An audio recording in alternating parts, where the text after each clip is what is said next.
Test, test. Can you hear me? Let me know if you can hear me in the comments.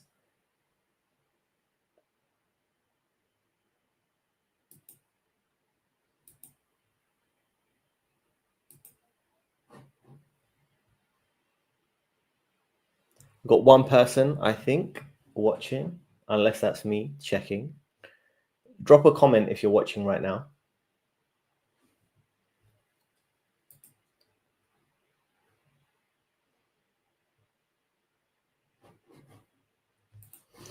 I'll just add a poll to the video, to the comment section, and we'll get started in a moment.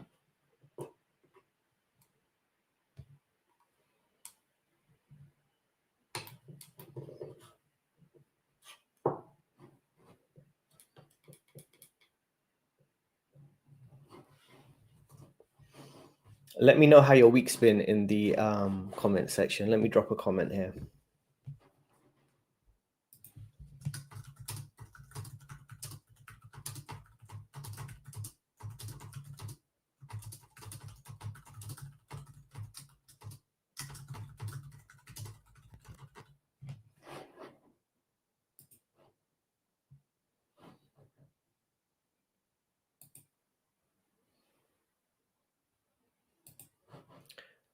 What I'm going to do is just add a poll to the live stream. One sec.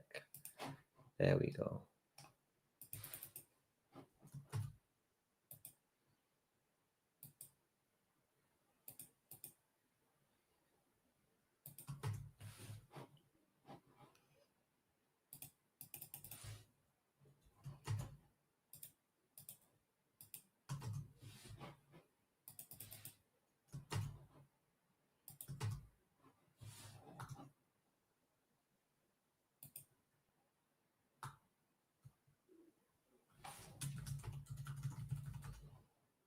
Okay, we've got 4 people. Let me know how your week's going in the comment section.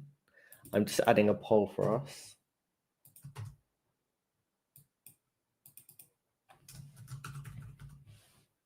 Yeah, Chris, I'll answer your question in a second.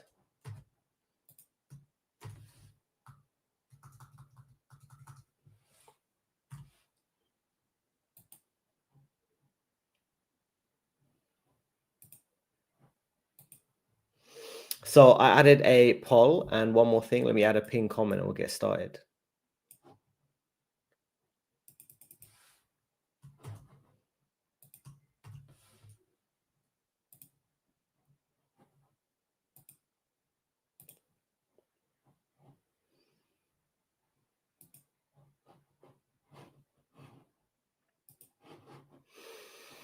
Yeah, Chris, thanks for your comment here. Yeah, sorry, I've just been so busy. I've been planning a ton of videos, and on top of that, I've been working with my clients, and yeah, there's just been a lot going on. But I know definitely people want to see more videos. So I've got about 10 or so planned already, and I'll have probably another 10 to 15 planned. So starting Monday, definitely I'll be posting a ton more videos.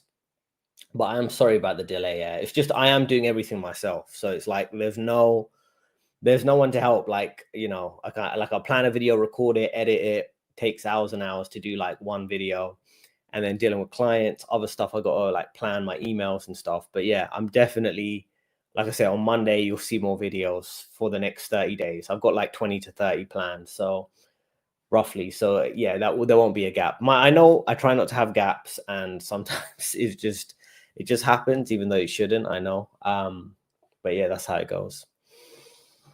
I hope maybe in the future I can get an editor as the channel grows, and then that'll give me more time. Because the funny thing about, you know, having a YouTube channel, because I know some people out there might be watching thinking about having their own YouTube or Instagram, maybe on a different niche, whatever that would be.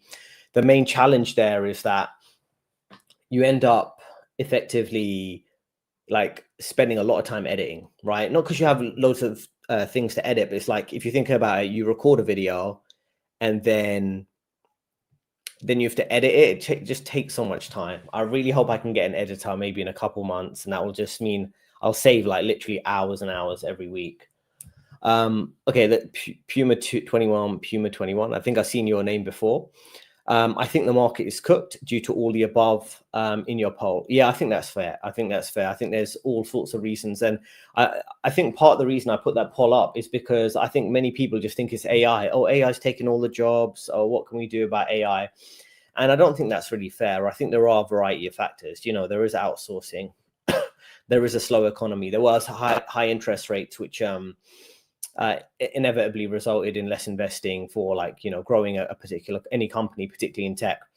And then you have degrees that were kind of out there that many people were doing, people doing tech boot camps, and then only to find out there wasn't any job available. And then you've got many companies that are aiming to hire people at the top end, like senior management or extremely experienced employees, and then everyone else kind of gets screwed over. They get left out because they don't have that level of experience. So it does make things quite difficult for people. If we move on to this interesting article I've got here, right, and I'm going to switch to this. Yeah, so what we've got here is an interesting little diagram. If I just zoom in a bit, what we've got here is, I'll just hide the comment for now. So what we've got is unemployment, right? What is creating unemployment for college graduates? Because many people are coming out of studying a particular topic, and then all of a sudden they can't find a job in their niche, and they have to essentially resort to going into a service sector job, right? People want to work in tech, for example, and then they end up having to go and work as a waiter or work at a Starbucks barista. And it does make things quite difficult. Yeah, shout out to Surav Day. You had a decent week. That's good.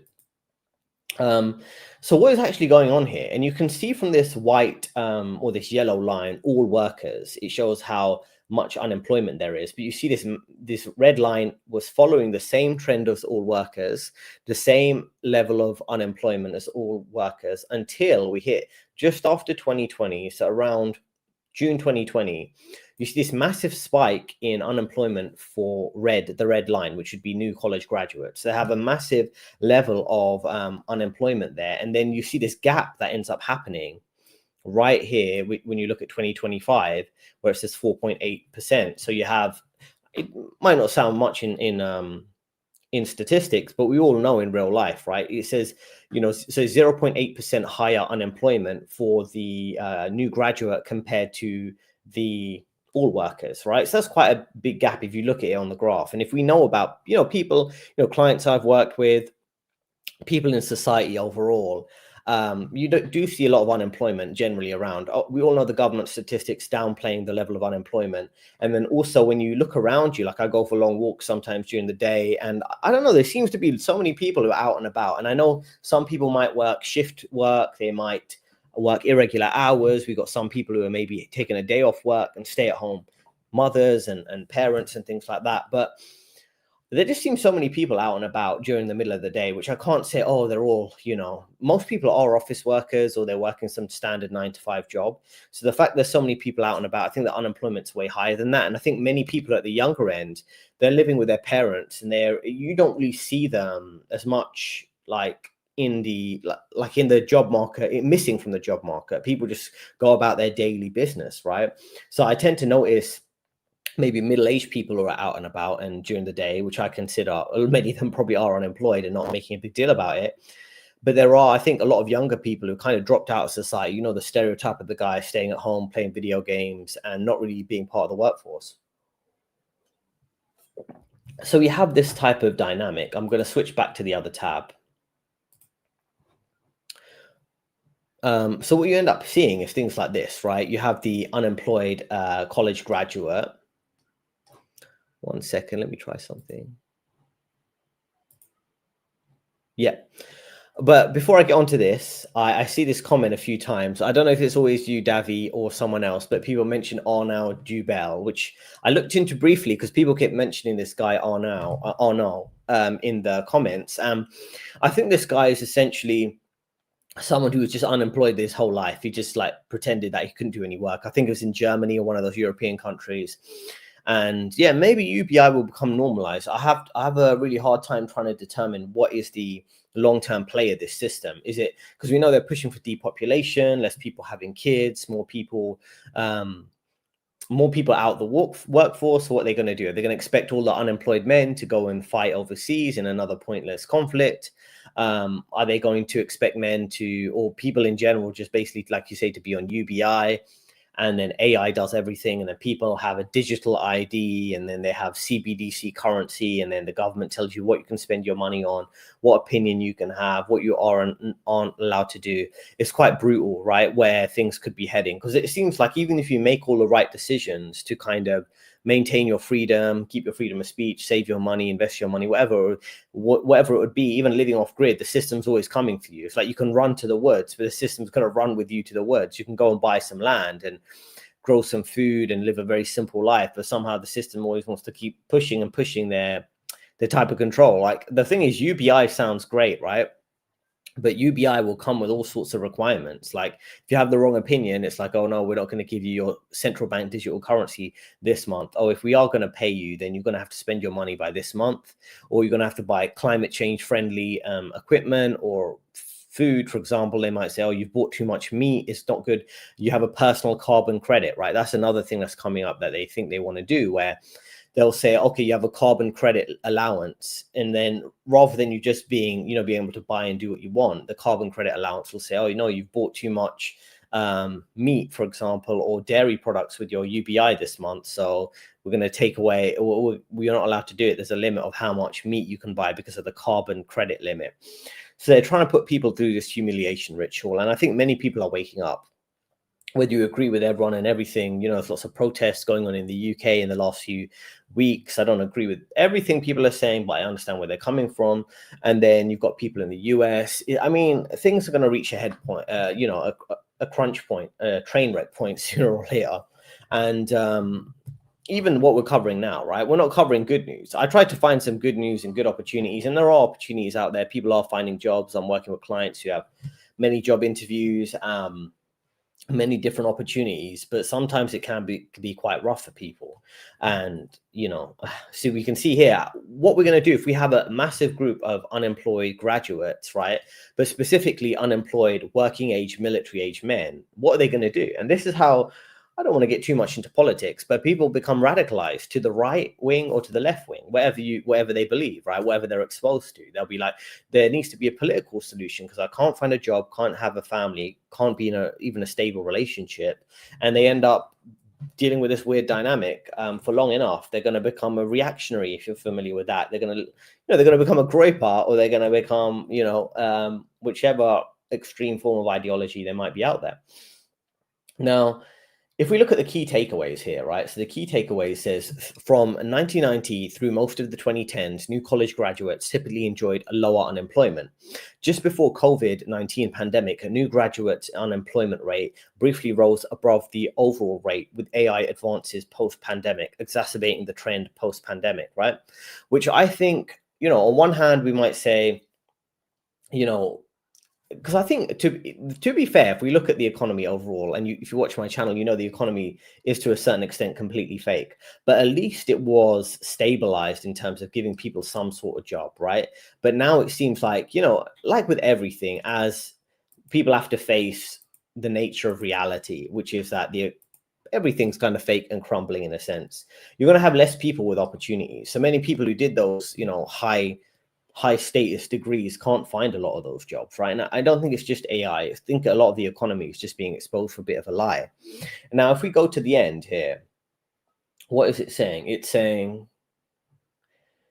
says, while the broader economy is recovered from the lockdown situation and AI advances are there, the employers, the companies tend to prefer experienced workers rather than entry-level employees. And that's very key to note, because many people at the entry level are struggling. At the middle level, you are somewhat struggling too, but more so at the entry level, like we see with the statistics and the graduates.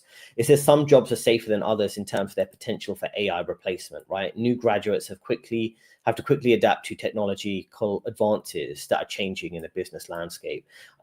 In my opinion, I think this company, they do have some kind of AI connection, some AI investments with their little app, this visual capitalist site. So they tend to go on a bit too much about AI, in my opinion. But there are all sorts of factors why the unemployment rate is so high for those new college graduates.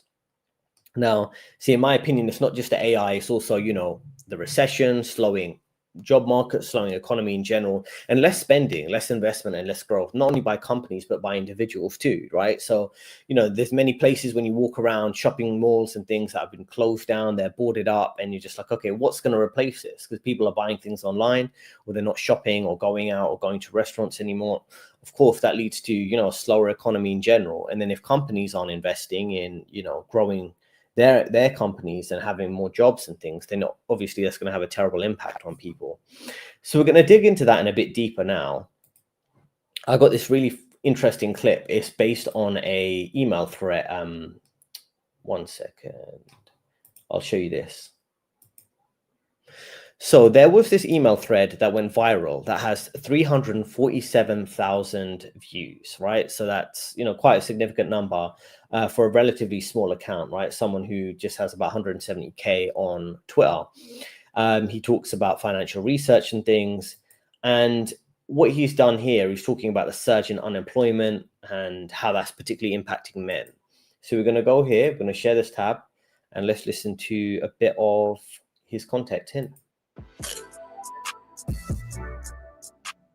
Today, I want to talk about something big that's happening across the market here in the US. A couple of weeks ago, some new news came out that unemployment was starting to increase dramatically in a certain cohort. Even though unemployment broadly has been quite steady, that unemployment is men of college graduating age. Why has this been happening? There's a lot of question marks, but largely it seems driven by two things. One, there is an acceleration of unemployment and a slowing up of the economy, and usually that starts in college age kids. But why men?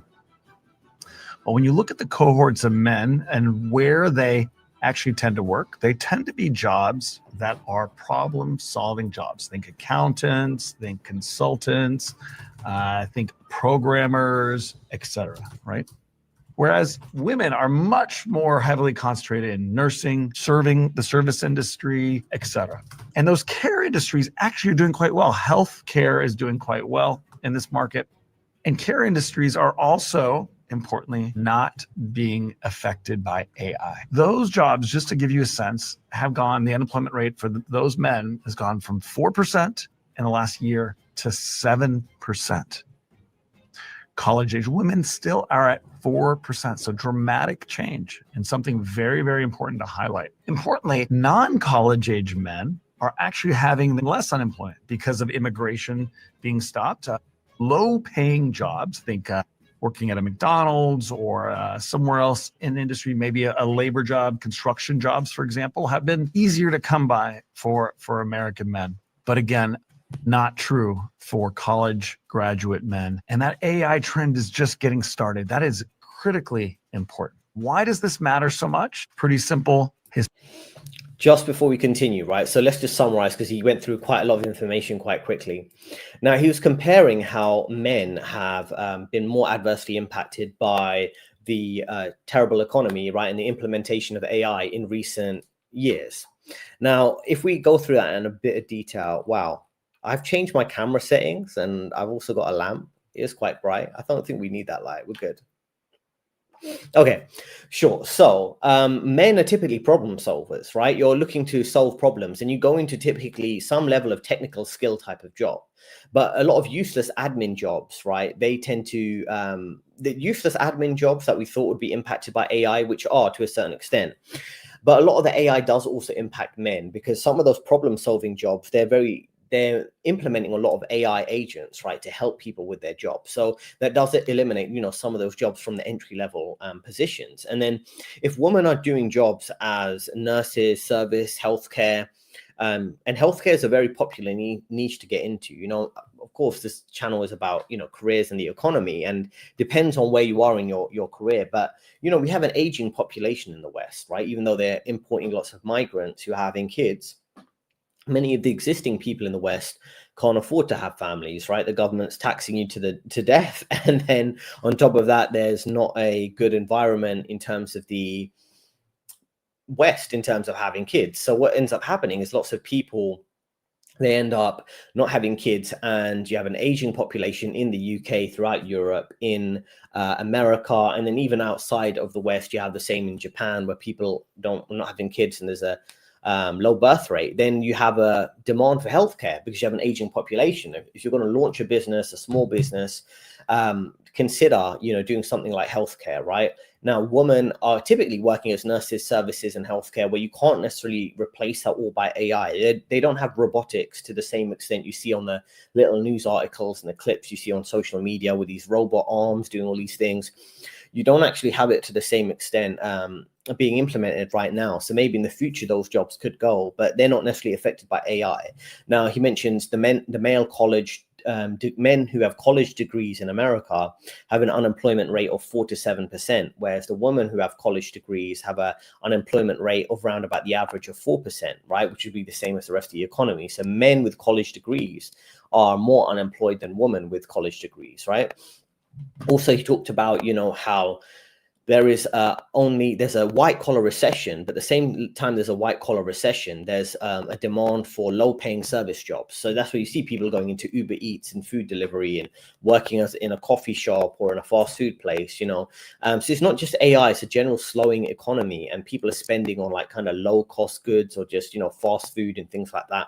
And what you see is a demand for people looking for a quick dopamine boost, which would be the Uber Eats and things like that, Netflix, because people are not happy in their lives. They're kind of using all these escapism mechanisms, and one of the obvious things, like I say, would be eating out, going to a coffee shop and things like that. And that's where you see some of the demand for those service jobs or delivery services like Amazon delivery, things like that, because people are just doing that kind of low level consumption. And then let's listen to the next clip here before we do. Thanks to Vince, as someone I worked with as a client, just finished the coaching program. Hope you're well. I think you were traveling. I'm not sure which country you're in now, but hope all is well. Let's go on with this. Historically, men in their 20s generally have a very high propensity, if they are not employed, to create national disorder. It creates populism, protectionism. A lot of the trends we've already been seeing, and accelerates a bit of riots and disequity. So watch that as we move forward. It's a new starting trend.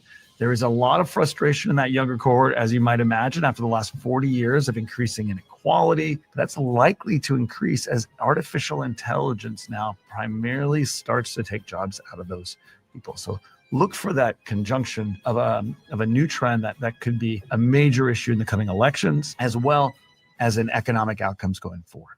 Critically important. Well, firstly, good evening to Christopher Harrison. Hope you're well.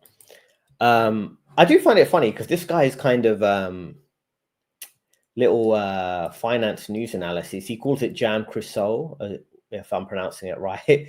I don't know. They have this thing in finance, in crypto, in all sorts of things these days, where they want to make everything like a meme name, like Jam Crusoe, right, or something like that. Or they have some of these swaps. If you want to swap one cryptocurrency for another, you have something like Pancake Swap. So they have all these funny names rather than like the professional corporate names. But just to finish up that clip, right, before I go through this guy we just went through, I'll come to your comment in a moment, Christopher. I'll just get through this point. So he was mentioning briefly, what type of situations does this lead to when you have many men who are outside the job market, particularly young men, right, at a higher rate compared to the rest of the economy. What you're going to have is riots, civil unrest, populism, like as in right-wing populism, or people getting caught up in politics, right? I know a lot about politics, even though I shouldn't. I should just be maybe consumed with my day job when I was working in the industry, or just my immediate social circle. But most people, many men in particular, are feeling more isolated, don't have a lot of friends, not a big social life. A lot of men, whether they're going to be honest about it or not, their life kind of revolves in this cycle where it's like work, sleep, gym. Those are the three things they do. Now, many men go to the gym these days. Sometimes some men don't. They might go for a run or have another fitness plan, but there's this monotony of life or meaninglessness of life. And when you have that and you don't have a family, you don't have a social circle you're always hanging out with, which I understand because many people can be quite negative these days, or transactional relationships, even among friends. So then what you have is these kind of men fall into what they typically fall into. Oh, let me read some philosophy. Let me meme or post online and things like that. And then they get caught up in kind of almost a political obsession, and that can lead to more protests and things like that. Identifying all this dynamic that's created such a bad set of living circumstances for them, right? They end up researching all these things. Why is there so much income inequality between the younger generations and the boomers who had an easy life and a stable job? Why is there talk about gender inequality, but it's not work, but it's actually very detrimental for a man to be in this society now? So what's actually going on? Looking at how they can sway elections. And a lot of people who been keeping up with things, back in 2015, 2016, the elections really did well for Donald Trump based on memes, right? I know a lot of people don't realize that, didn't research that, but if you know about 4chan and a lot of the memes that came out of their Kekistan, if you're familiar with some of those terms, lots of the jokes and memes and things like that you see go mainstream now or on Twitter and mainstream that Elon Musk posts, they really started back in 2015, 2016, 2017 time on right-wing Twitter and 4chan and things like that. The point I'm making is if you have all these guys who are dropping out of society, they're going to do something, right? Yeah, maybe some of them will play some video games, but also they're going to do other things. They're going to be, like I say, researching things, posting things, shifting the culture in a way that benefits them. So the thing with men is you're going to build or destroy a civilization, right? And, you can see a bit of both. It depends how you look at it right now, but it's going to get very volatile. It's just not a smart idea for this system, even if they're going to give them fake jobs or BS jobs or make work jobs, busy jobs. That's what the smart thing is to do if you're running this type of system. And if you look at the collapse of any society, and I studied economic history at LSE, which is kind of a decent university in the UK, where if you study the Roman Empire, Indian Empire, any empire, there's always a lot of financial speculation at the end of the economy. And if you look at London or anywhere you live, some of the biggest money makers are people who are speculating on finance, and that's normally a typical sign of a collapse of an empire, of the money becoming worthless, and people thinking, why should I work? I might as well just gamble my money on the stock market. And the same thing happened in the many other empires. You can go back and look through history. And yeah, like Redman says here, the bread and circuses thing, right, where the system gives bread, like food, to keep people distracted, and circuses, right? This is something I talked about in previous empires. And the modern day version of bread would be, food delivery services like Uber Eats and things like that, or going to your local, whatever store it would be, and just buying, unhealthy food. The circuses in the past would be literal circuses, or the gladiators in the Colosseum. The modern circuses would be, I would say, so a lot of these political shows, this kind of heated culture war, gender war, and then you've got all those TV shows on Netflix and things like that. But I think a lot of people are getting bored with they're burnt out on the culture war, the gender war. They're also not interested as much in Netflix and Amazon Prime or whatever streaming service you use, because a lot of it's the same. It's quite contrived. It's not organic culture, and it's not necessarily interesting foods, interesting content, or it's not like you're getting high quality food or high quality engaging content. People know it's a distraction by now. They're kind of disillusioned with it. People are looking for deeper fulfillment. Like he says here, Netflix and Just Eat. And then I just want to go to Christopher Harrison. He says, do you trade and invest yourself? What type of things you like at the moment? I don't go into it in public on my channel in too much detail, but yeah, I think you should. I would say this isn't an investment advice. I go through it in detail with my coaching clients and things like that. But if you look into, I don't know. I don't want to say too much publicly, but I think you can think about what are the general trends. Are they going to keep printing money and propping up the stock market? Is the currency going to keep losing value? Then what's going to increase in value? Would it be precious metals? Would it be crypto? What stock markets they are artificially propping up? What are the general broad trends, right? And what are the industries that are going to do well if they're going to focus on ESG, even if they walked it back slightly now? And then also that it comes down to what is your interest area. I think if you're working, let's take finance out of it. If you're working in the medical field, I would think that you might as well dedicate some of your time to studying your industry, and then you know which companies, which individual stocks to invest in. And I think that's smart to do, rather than just being someone who follows the trends, because all the financial media is controlled by banks, right? Or it's influenced by banks. And if the banks want to short a particular stock, they're going to tell you to buy it through CNBC and through Bloomberg and all these things, even though they pretend to be independent. So the system's always trying to trick you the same way they tried to trick you with the health procedure a few years ago. We can't even talk about here.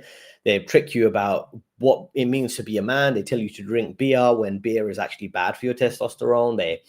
They're always misleading you. So you've got to kind of study one particular area and think about the broad trends. It's like the micro and the macro. So if you're working in an industry, study the major companies you might want to invest in, then look at the macro trend of the currency becoming worthless. Because some people would think, just buy Bitcoin, for example, and that's not financial advice. Some people might think that, but I think if you got good handyman skills and you can manage property because you can fix a lot of the issues without hiring someone, and it's not a high maintenance cost for you, you might want to consider buying real estate. But if you're someone who just thinks, I want to buy property because everyone else is, or that's just a trend, I heard a boomer make a completely incorrect statement, and they were talking about the UK, but they were applying it to the West in general. There's only one way to make money in this economy, and that's buying property and renting it out. And I was just thinking, that's a really dumb statement. Like, you could invest in the stock market, you could invest in all the assets I mentioned before if that's what works for them, but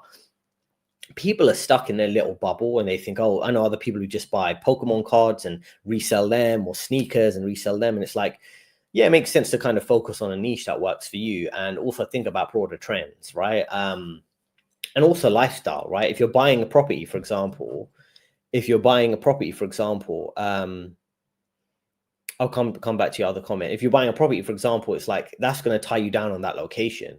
If you're investing in a stock and it goes down, I mean, how long are you willing to wait for it to increase so you don't have a loss on that investment? So it's kind of like, you got to think about that circumstance, because I know people who are relatively wealthy, who are relatively young, and they could invest in a massive property portfolio, and they were going to do that, and then they decided not to because they realized, okay, there's a lot of maintenance costs that come with that. I have to be around there, I have to maybe deal with the local tenant. There could be all sorts of issues and things like that, and it just created too much hassle. So they just put their money in the stock market, which is doing okay for them.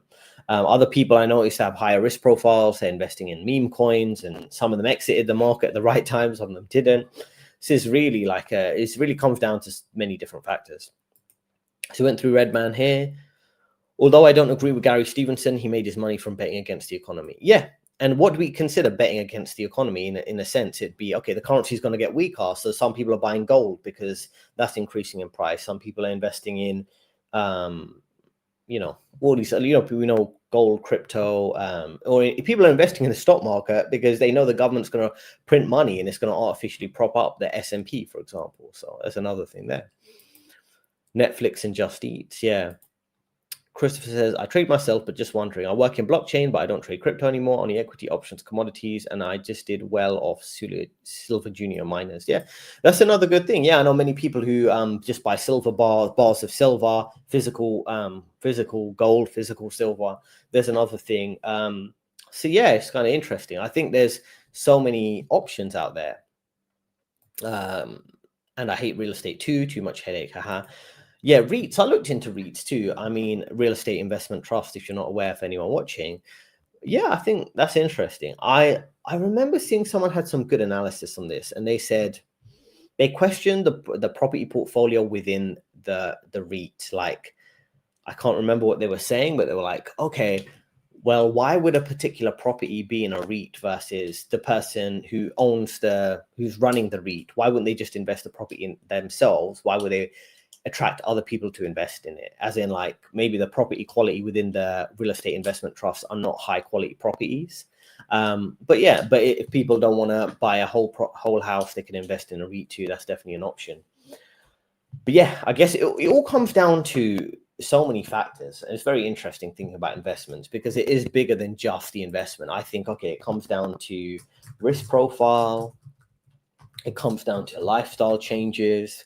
It comes down to time frame, right? So the lifestyle aspect I'm mentioning there is like, okay, if you take a major loss, can you survive it? How long could you survive that situation, right? If you have a risk profile and you don't mind, for example, I know people who invested in meme coins and made good money, and some people who made losses, but they didn't care because their cash flow was so high on their online business. They were working. It was an active online business. They were doing some kind of consulting work online, But when they took a hit from their meme coin, they didn't mind because they had tons of money flowing in and they were living in a low cost of living location without mentioning where they're based. So they didn't care. They're like, okay, cool. Well, my living cost is like under $2,000. That's fine. I've got other investments coming in. I've got other clients coming in. I take a hit, a couple of maybe lost, for example, $5,000 on a meme coin, but it doesn't matter. So it does depend. If AI takes jobs and people just have more time not working, won't it mean they have more time and potential funds to just spend if UBI comes around? I think UBI will come with a central bank digital currency or highly restrictions on what you can spend. For example, in America, they have food stamps right now. And food stamps means if you're on government benefits and government handouts because you're unemployed, the food stamps mean you can spend money on food, but only certain types of food, right? And typically, there'll probably be a broad range there, but it's not going to be like high quality food typically, right? I don't know how it works exactly. We have an EBT card, which is like an electronic balance transfer or something. I forget what EBT stands for, but it's like it's essentially you have a government benefits card that restricts on what you can spend that money on. So I doubt if UBI comes in, you can just invest it all in Bitcoin or whatever. I'm sure they'll track that, right? Why generally governments tax active income more than passive income, and on passive income, normally you don't pay social security? Yeah, so it's interesting. I mean, the system, and I was watching some of you might know the comedian who was cancelled, but then now he's doing incredibly well financially and on YouTube. He's called Sam Hyde, and he was having a discussion with his friend, and they're all self-employed. They do like comedy work and produce content online, and I think they do some other kind of marketing work that they don't discuss publicly, and maybe have investments in some property, but in crypto also.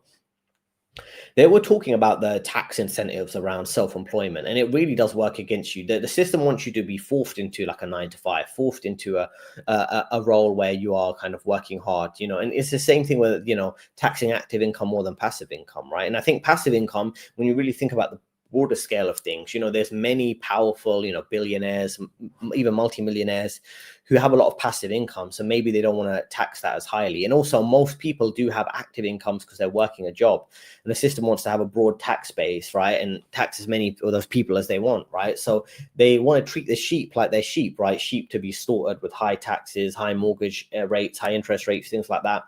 I remember when I was working at a wealth management arm of a major European investment bank, and they were giving someone a loan for $1 million loan for about 1 or 2% interest. This was several years ago, right? But I was just thinking about that. That's how the rich become richer, because they can borrow money so cheaply, right? In terms of interest rates. Whereas everyone else, obviously, you wouldn't get that loan, or you'd have to pay like, 10, 20% interest, depending on what your income level is. And that's just how it works for a lot of these people, right? There's just a divide of really keeping people in their place. That's why people are really struggling with social mobility. People are feeling like, I can't actually get ahead. Even if I work hard, I'm not actually making more money, or the inflation is higher. Then, my pay increases every year. If I do extra work, there's not actually going to promote me because they're limiting promotions. And I was just planning a video I'm going to record very soon. I'm going to have a ton. If you're just joined at the start of the video, I was mentioning how I know I haven't put out any recent videos, but I'm recording a ton of videos for the next few days and into next week. So you'll have like 20 to 30 videos lined up starting from Monday. So don't worry about that. But one video I was planning was about how, and it was an interesting diagram they did on research, whereby it talked about how people aren't getting promoted, right? People are just being stuck at the same level. Not only is there a slowdown in people getting hired for jobs, there's a slowdown in promotions within those roles. So people are not job hopping, they're staying in the same job, but if they work hard, they're not getting promoted. And the whole point is, going back to what you're saying, is the system wants to keep everyone in their place. They don't want to see social mobility. That's why we probably got 25 people odd here working here, watching here. You might be working hard at your job and you're like, okay, I'm not actually going anywhere, because the system wants to keep you in your place. It doesn't want to have social mobility. It wants to hold people down. Because I think about all the hardworking, skilled men who maybe watch my channel or just in general, and I'm like, they're not really moving ahead in life, even if they're working super hard. And those are times where I've got burnt out too in my career, because, and it's not just at work. It could be in your personal life, making the effort to be more social or work out more and be in better physical shape, develop your social skills. And then you end up in the same position. And that's why I think a lot of men get burnt out or disillusioned and drop out, even if they drop out for a few years and then go back to work or get reintegrated into society. It's like, it doesn't matter if I put in a ton of effort, it's not really going to change my situation. Sorry. So Redman says EBT. So that's the government benefit system, and they got SNAP too. That's what they call it in America. Are you going to move overseas eventually, do you think, to minimize tax and live in a different lifestyle? That's an interesting question. I try not to go into my personal life or personal future plans, and you might need details on the channel. I think that's a potential option. That's a potential option, but I'm still growing the channel. I'm still trying to push things forward. And I think about, and this is an important question for everyone, right? Because we see, I'm trying not to swear right now, but the UK government, they recently said, oh, we're definitely doing the digital ID. And they're justifying having a digital ID, which is basically going to track everything you do. Almost every account you have, maybe whether it's a bank account, where you're working, whatever, will be linked to a specific digital code on your phone. And then I'm sure they say initially that's just to this is how they justify it, right? This left-wing government that can't maintain the borders. We live in the UK, literally an island. They have hundreds of thousands of people taking little boats from France to the UK, and the government can't protect the borders. They say, we're going to have a digital ID now for every individual. So that means, we can track everyone, and this will help stop illegal migration. That's a complete lie. We know they're not going to use that to stop illegal migration. It's going to continue at the same rate because that's part of their globalist agenda, whatever you want to call it. But the whole point is they're using that as an excuse, and that digital ID could be linked to everything, right? What you say online, I don't know. Have I broken a hate speech law by some of the jokes I make online? That's something that does concern me, because it's like there's such tight limits. And there recently was a comedian, you probably saw on Piers Morgan, this guy, Graham Linehan, who is actually quite famous in the UK because he wrote some classic British comedies that were big, in the last few decades, right? Father Ted. I've never really watched these shows, but I know a lot of white British people like these shows. They're kind of mainstream comedy. He's not this super edgy, controversial guy who's making jokes online. And this guy was getting on the plane from the UK to another country to go on holiday, and the government arrested him at the airport. And this guy, if you see the guy, Graham Linehan, you can look up the name. He's just a regular comedian, regular guy who just looks like this normal guy, not even like whatever the stereotype would be of a liberal in Hollywood or something, whatever that be, like a rich kind of arrogant guy, whatever that would be. He's just like a normal middle class guy, and he's basically under police questioning because he made jokes about transgender and things like that. And it just like, okay, well, how are you meant to live in this society over the long term? I mean, I'm sure if you watch my channel, you're probably very careful what you do say publicly, because it's like, I don't even know what's sustainable.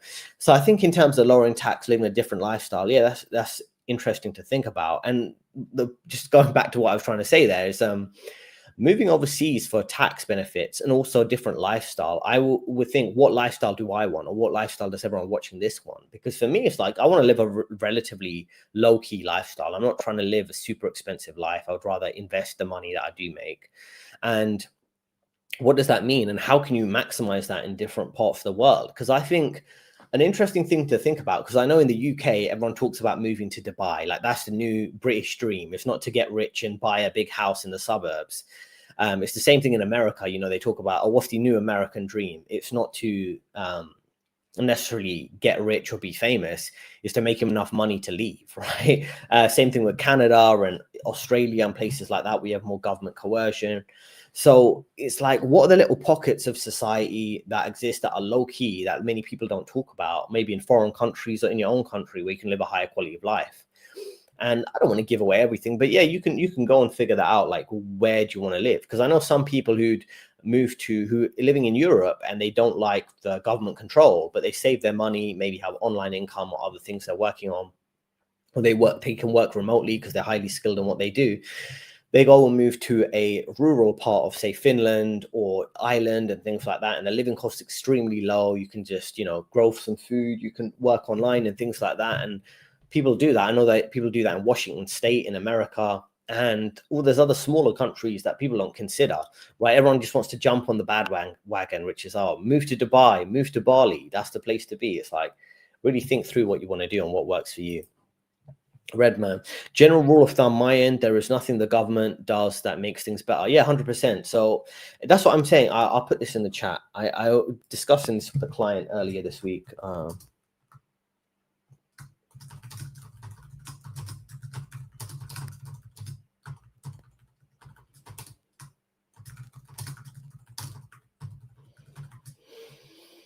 What is the agenda? People love to talk about the agenda. Let me put it on the screen right now.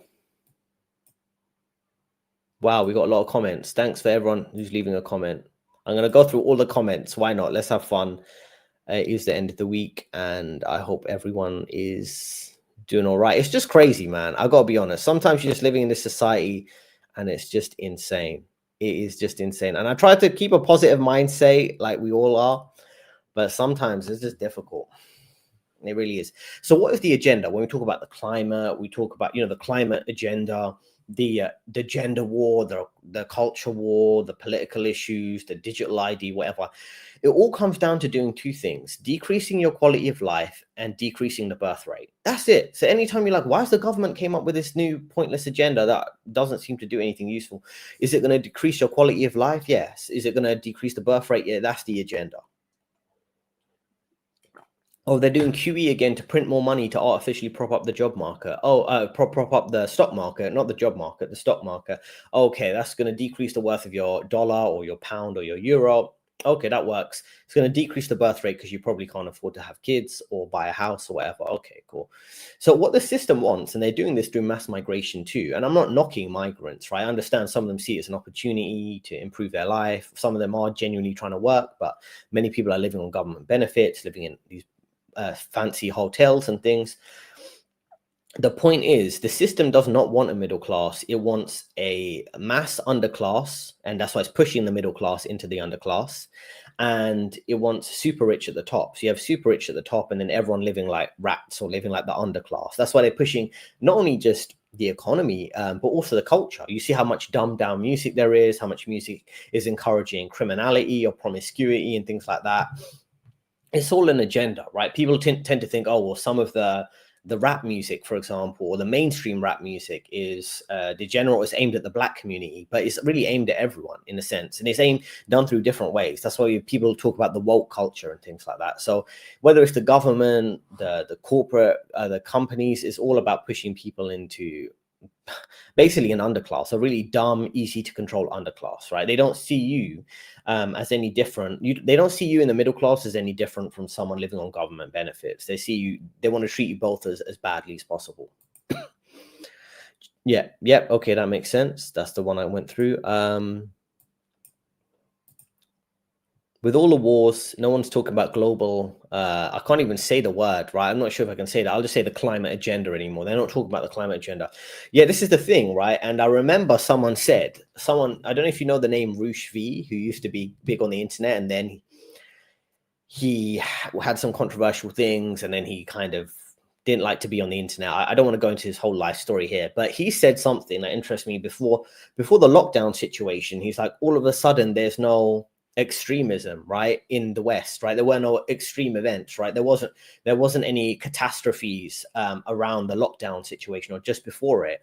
And he was like, well, it really doesn't lead you to question, how many things that are going on in the world today, these massive catastrophes, and I don't know how to word it, right? People doing things they shouldn't be doing, that lead to mass casualties. Sometimes they happen when they want to justify a war to go to the Middle East, then they don't happen, right? The whole climate agenda, it was a big thing when the system was pushing for it until it got a lot of pushback. That's what my impression was, that they're pushing this, and then Trump got in power and he says, I don't want to do the climate agenda thing. He has other agendas he's working for, the conflict in the Middle East and stuff like that.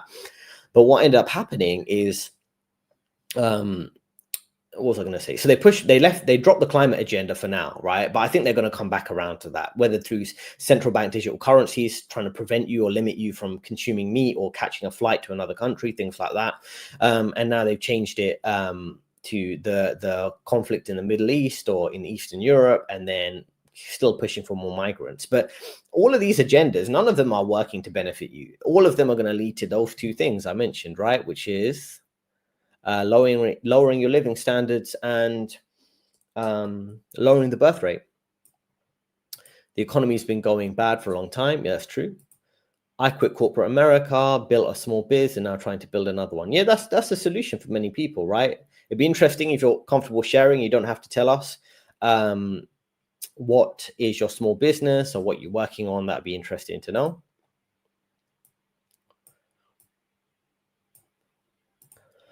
The ramifications of men tapping out is genuinely scary. A young man with nothing to lose is one of the most scary things. Yeah, I don't like to put it that way because that's the liberal take. But I know what you mean, right? The liberal take is, oh no, if a woman's unemployed, it's like, oh, she's just finding herself. But if a man's unemployed or he's single and he's isolated and lonely, oh no, he's a danger, he's a threat to society. It's kind of funny to me.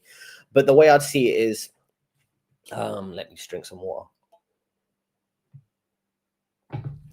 I would encourage everyone to think about the circumstances they're in now and make the most of it, right? I talk about all the time on my channel, don't get caught up in worrying about what your parents did in their generation because they had a completely different lifestyle with stable jobs and things like that. You have to think about what makes sense in your circumstances, right? Whatever they would be, right? So for some people that making sense in their circumstances would be, hold on, I want to live in a smaller apartment rather than a big house, right? And have a family.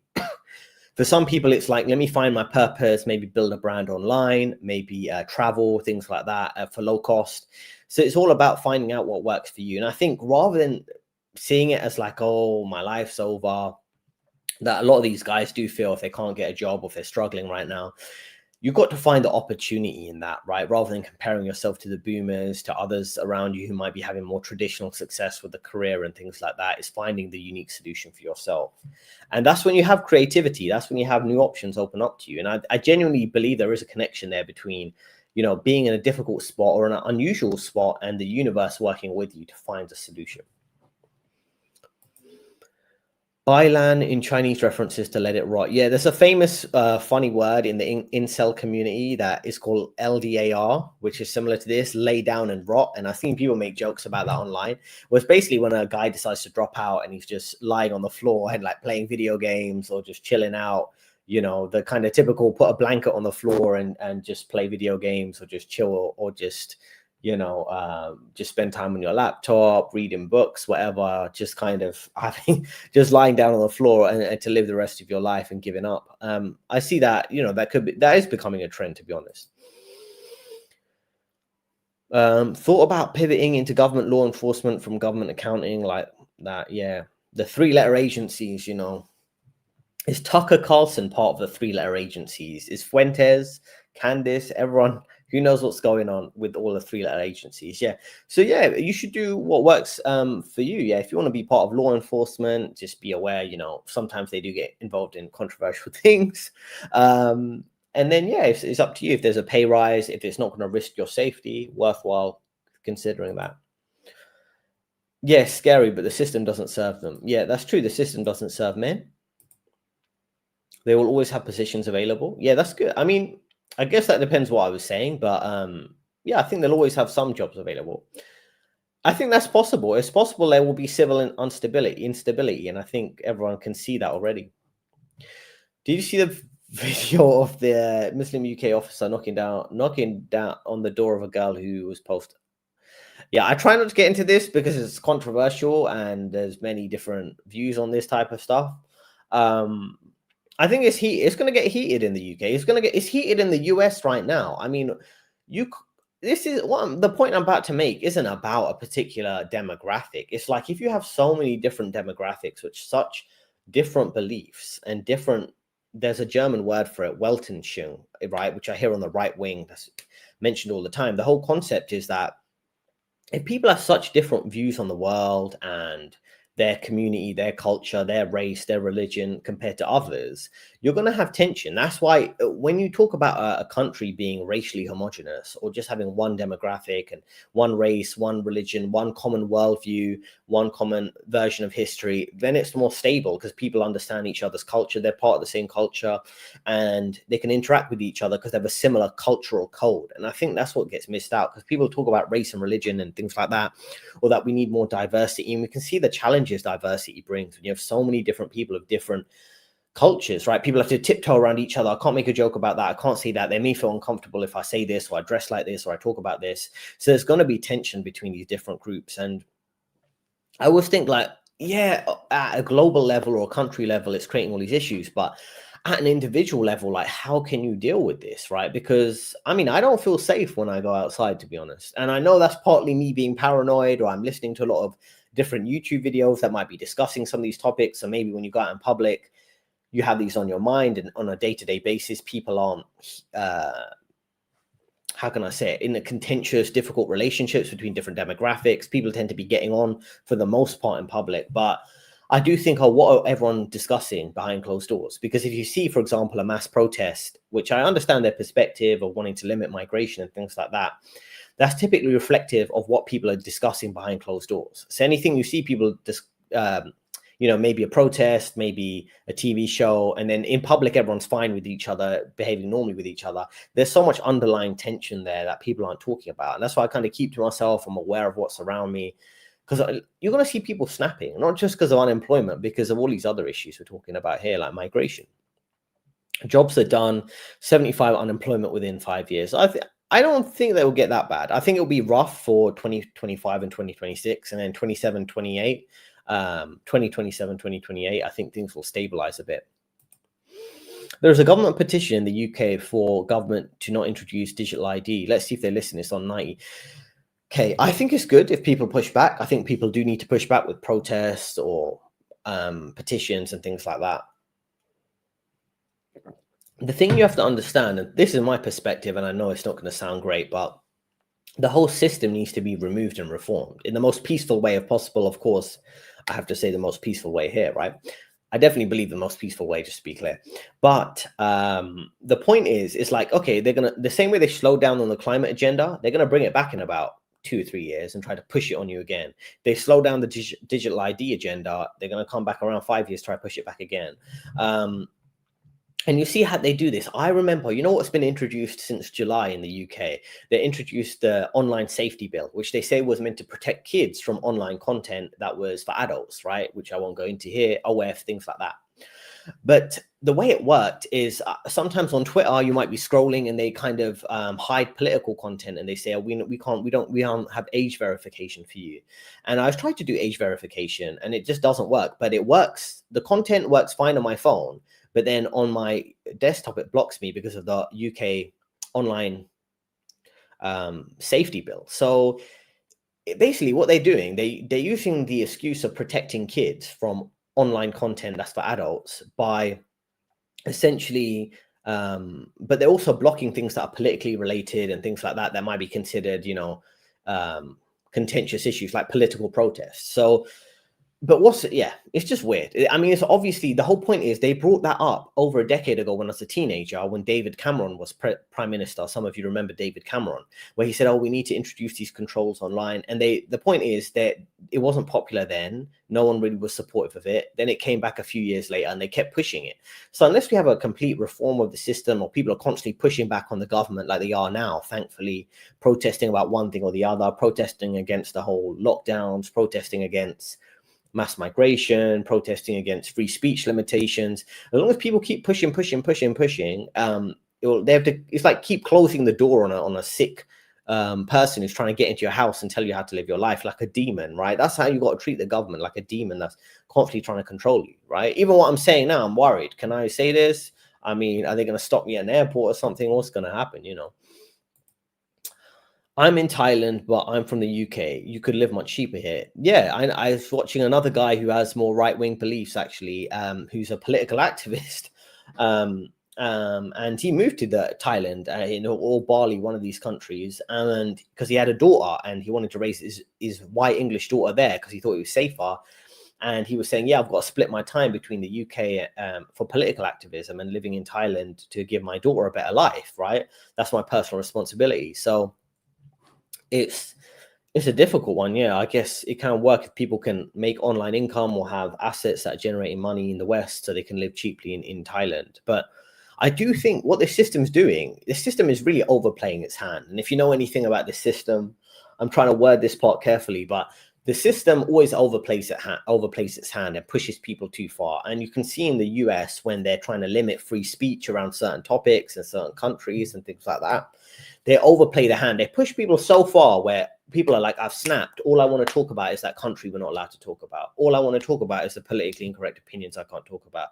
All I want to do is make jokes about whoever your sacred cow is, who you're giving special treatment to, what position or demographic are you holding up as the best and better than all of us. I want to make never-ending jokes about them, whatever it would be, right? And this is what happens when they push them too far. So the whole point is, yeah, it's just the system's going to push men, and this is what I mean in this case, right? I don't know your personal life, but the systems are going to push men when they're like me in my situation. I'm like, okay, cool. Well, if I do have a family, be later on in life, I'm living low key, living low cost as much as I can in London and things like that. I'm keeping a low profile. I'm not basically making any long-term commitments. I'm not going to buy a house. I don't have intentions to buy a house. If I have a family, I'd want to homeschool my kids. The whole point is, and if I don't have any commitments or expenses, like I'm not a contributor to the economy, right? I'm not going to go buying expensive watches and cars to impress women or to go to expensive restaurants to keep up with a certain social circle. So what does that kind of lead to? It leads to a lot of people who are loads of men who've got nothing to lose, right? And then what type of situation? The only thing I'm loyal to really is, of course, my survival and my principles. So you're going to have millions of men who are loyal to not family, country, anything like that, to their survival and their principles. And they talk about it being dangerous if men have nothing to lose. But I mean, if people got nothing to lose, the only thing they've got left to lose is their principles, which could be their race, their religion, things like that, whatever personal values they have. And then that's when the system's got a problem. So alienating this many men from society is going to backfire. So yeah, it's got 1 million signatures. Yes, if anyone wants to sign up for that, that's good. And the whole point is, right, digital ID. Normally, if I'd mentioned digital ID or things like that many years ago, people might label me conspiracy theorist, or you and others. But now, and thankfully, you can see it with the protest in recent weeks, where so many people are awake on these issues around free speech and things like that. And that's what you need. Unfortunately, normies tend to wake up too late. The normies, the NPCs, mainstream society, when they wake up, in my opinion, it's a bit too late. It's like the government's already discussed about, yeah, we're going to definitely introduce it. And now it's like people are, oh, now I'm going to sign a petition. It's like you should have been pushing back 10, 15, 20 years ago against all these people, the government and Epstein and things like this. This has been well known for decades. It's like, oh, I've just woken up. I just found out who Jeffrey Epstein is. It's like, yeah, you're like 2 decades late. And I remember when Alex Jones was going on about it. It's like, where were you? You were calling everyone crazy conspiracy theorists.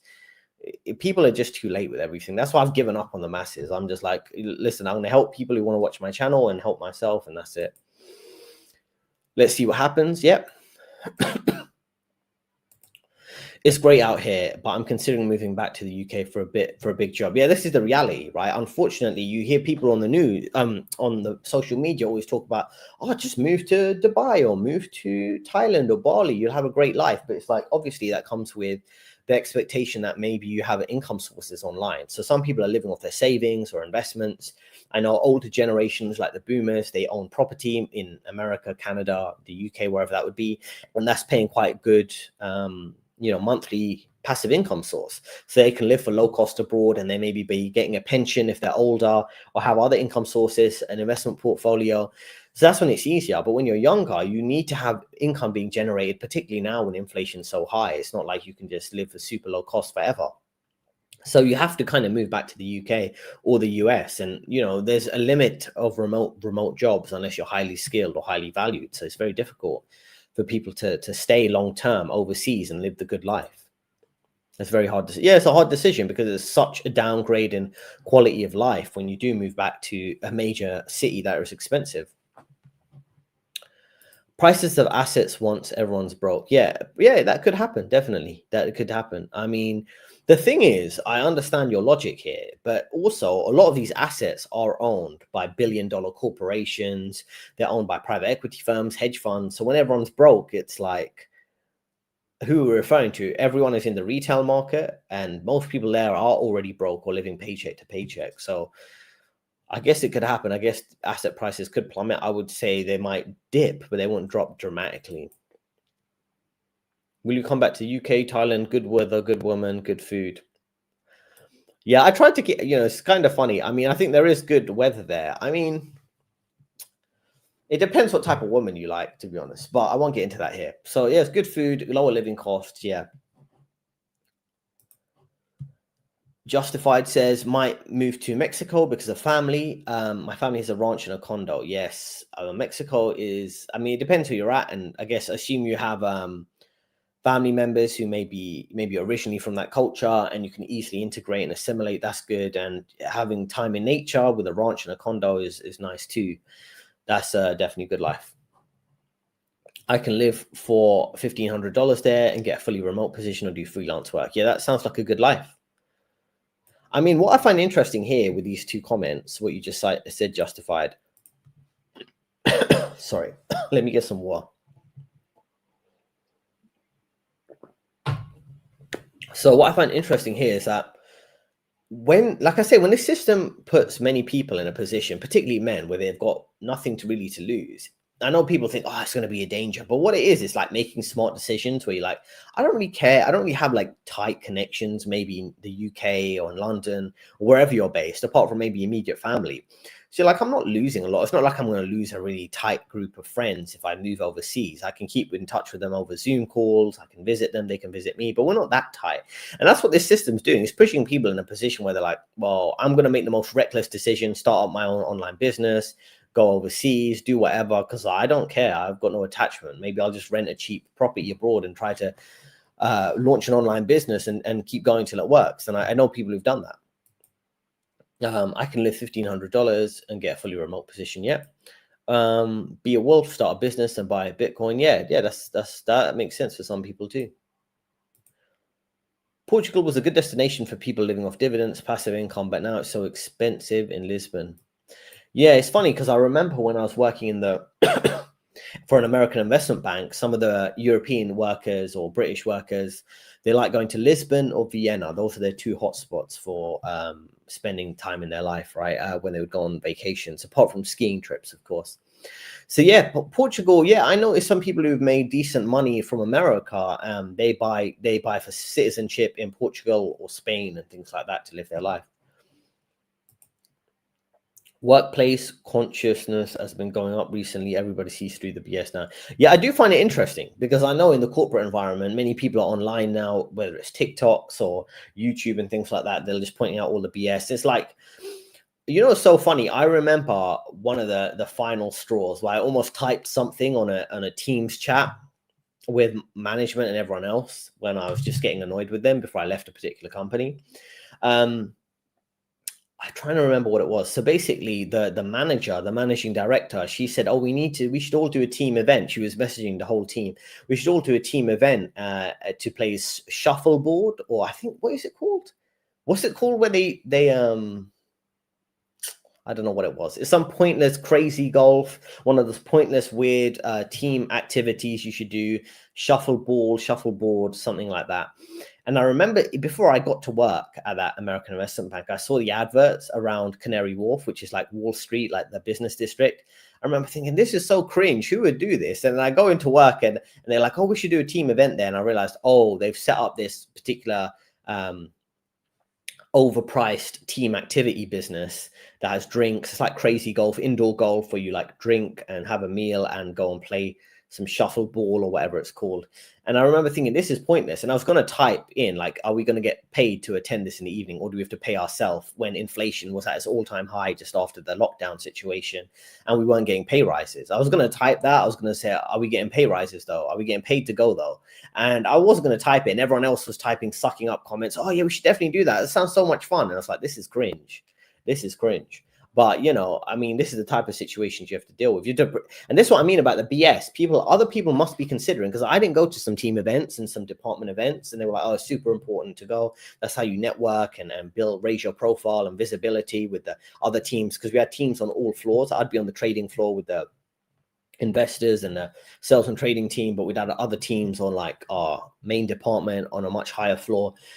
And basically how you network with them is going through these team events, so department events, like I'm sure you all get invited to, right? And there would be go-karting, there would be all this type of stupid shit, and I'll be like, I'm a grown adult, like I'm not a child, I don't want to you know, play whatever crazy golf or whatever. I didn't go to them, but I'm sure more and more people aren't going to them. I remembered all the time as things were getting worse in the economy in the last few years, like I'd be on the train station and you'd overhear people talking about making money on the side. Some people were doing like copywriting and things like that for the gambling industry, all sorts of things. And they weren't discussing it with their manager. People were just getting fed up with things like, should I dedicate extra time if I'm not getting paid? How much do you agree with Gary Stevenson? Yeah, that guy, I mean, this guy, I try not to judge people but I'm going to be honest with you. I judge people to a certain extent, like we all do, based on how they look, right? And I'm not saying someone has to be attractive or unattractive or be super focused on the gym or whatever that would be, but you can just sense personality based on how someone looks, right? And I believe the way you behave each day, it impacts the look on your face. That's just my belief, right? So if someone has to be super psychopathic or Machiavellian in their job, it does impact their face over time. Over the years, they tend to look more and more psychopathic, right? Now, if you tell the truth, you can see it when someone has an honest look on their face. When it comes to Gary Stevenson, he comes across a bit weird, a bit creepy, if I'm honest. And I think, you know, someone, when he's doing a debate on the Diary of CEO channel, I've covered it on my channel if you search for it, he was saying how, oh, we need to do higher taxes on the rich and things like that. But at the same time, the person he was debating, who was a rich person who didn't want to increase the taxes, he said, well, Gary Stevenson, you just released a book. Why don't you give all the profits that you made to charity or give it to the government because you want everyone else to pay more tax? And he completely was dodging and ducking and diving the question. So he's like, he didn't want to make that personal choice. We wanted to tell everyone else what to do. And what you have to understand about tax increases, and it's very important for all of you to understand, they're never going to increase the taxes on the billionaires, because the billionaires will move the money to another country. They'll restructure the way they do their business, like Starbucks. You know, I'm sure a lot of their profit is not being paying tax in the UK. They probably have some offshore company, some shell company in Delaware or in Isle of Man or wherever it would be, the offshore islands where they tend to register their companies. The tax raises always happen on the middle class, the upper middle class, the income classes, essentially, right? So you might be like, the rich need to pay more tax, and the government will increase tax on someone making 100K a year, 200K a year, which you would hope would be you in a few years if you are working in that type of field.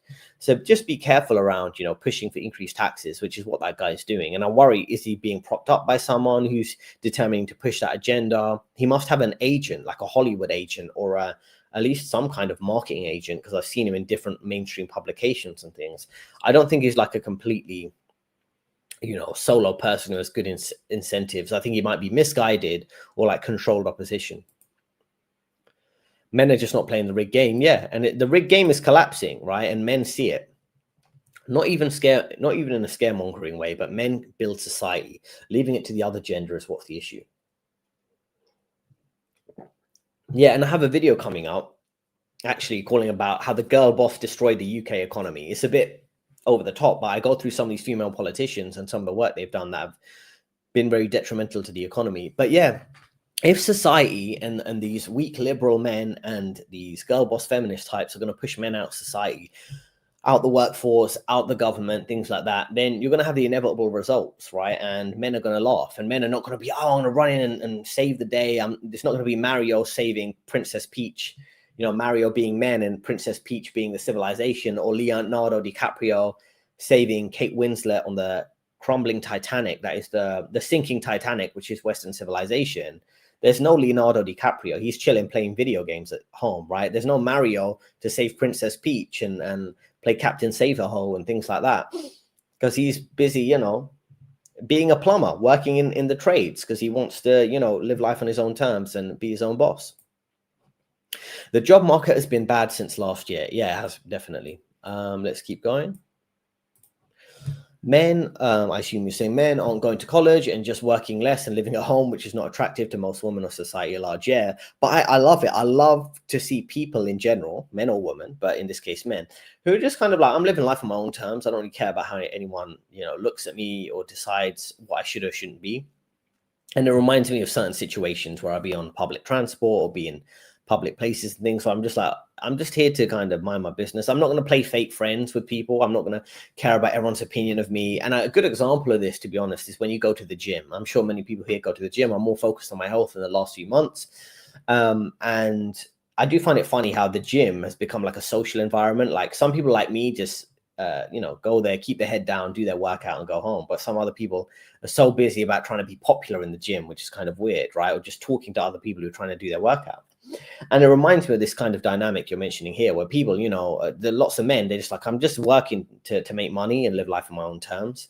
Who cares if it's attractive to women or society at large? Let me just do my own thing. And I respect that. I think that's a smart decision when the social contract is broken and you're not getting anything for it. Is FIRE, financial independence, escaping 9 to 5, the new social status, in your opinion?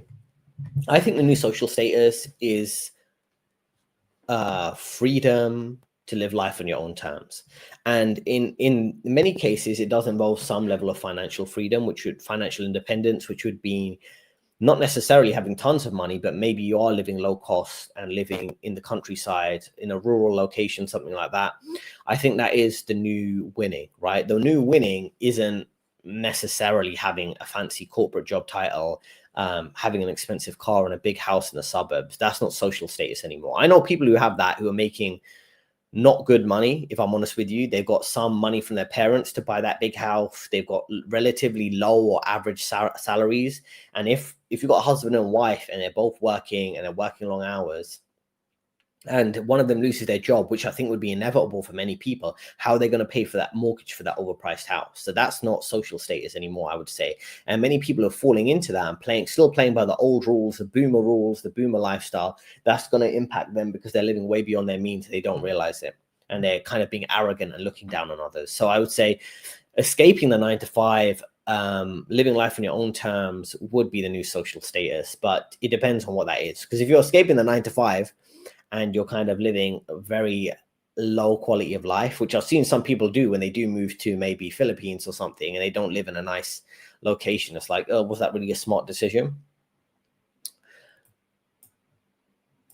When is the manga anime segment today? We should have one manga of the week. Yeah, I'm trying to read Vagabond. I'm so busy making videos and stuff, but I do want to spend more time on manga and anime. Actually, yeah, I tried to set aside some time to do it and I never get around to it, but if you watch manga or anime, yeah, you're welcome to the channel, definitely. I'm going to be traveling a bit in a few months, so I might actually read manga. Reading manga, I don't know what it is, or watching anime when you're traveling, like at the airport, in a hotel room, particularly if you're traveling by yourself.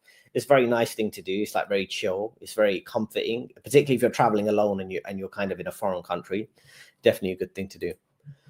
Dave Chappelle, the pusher of boundaries on social issues. I mean, Dave Chappelle is kind of mild. I haven't seen him say anything too controversial apart from that one comment about people of different genders, which I won't go into, but I haven't listened to him recently yet.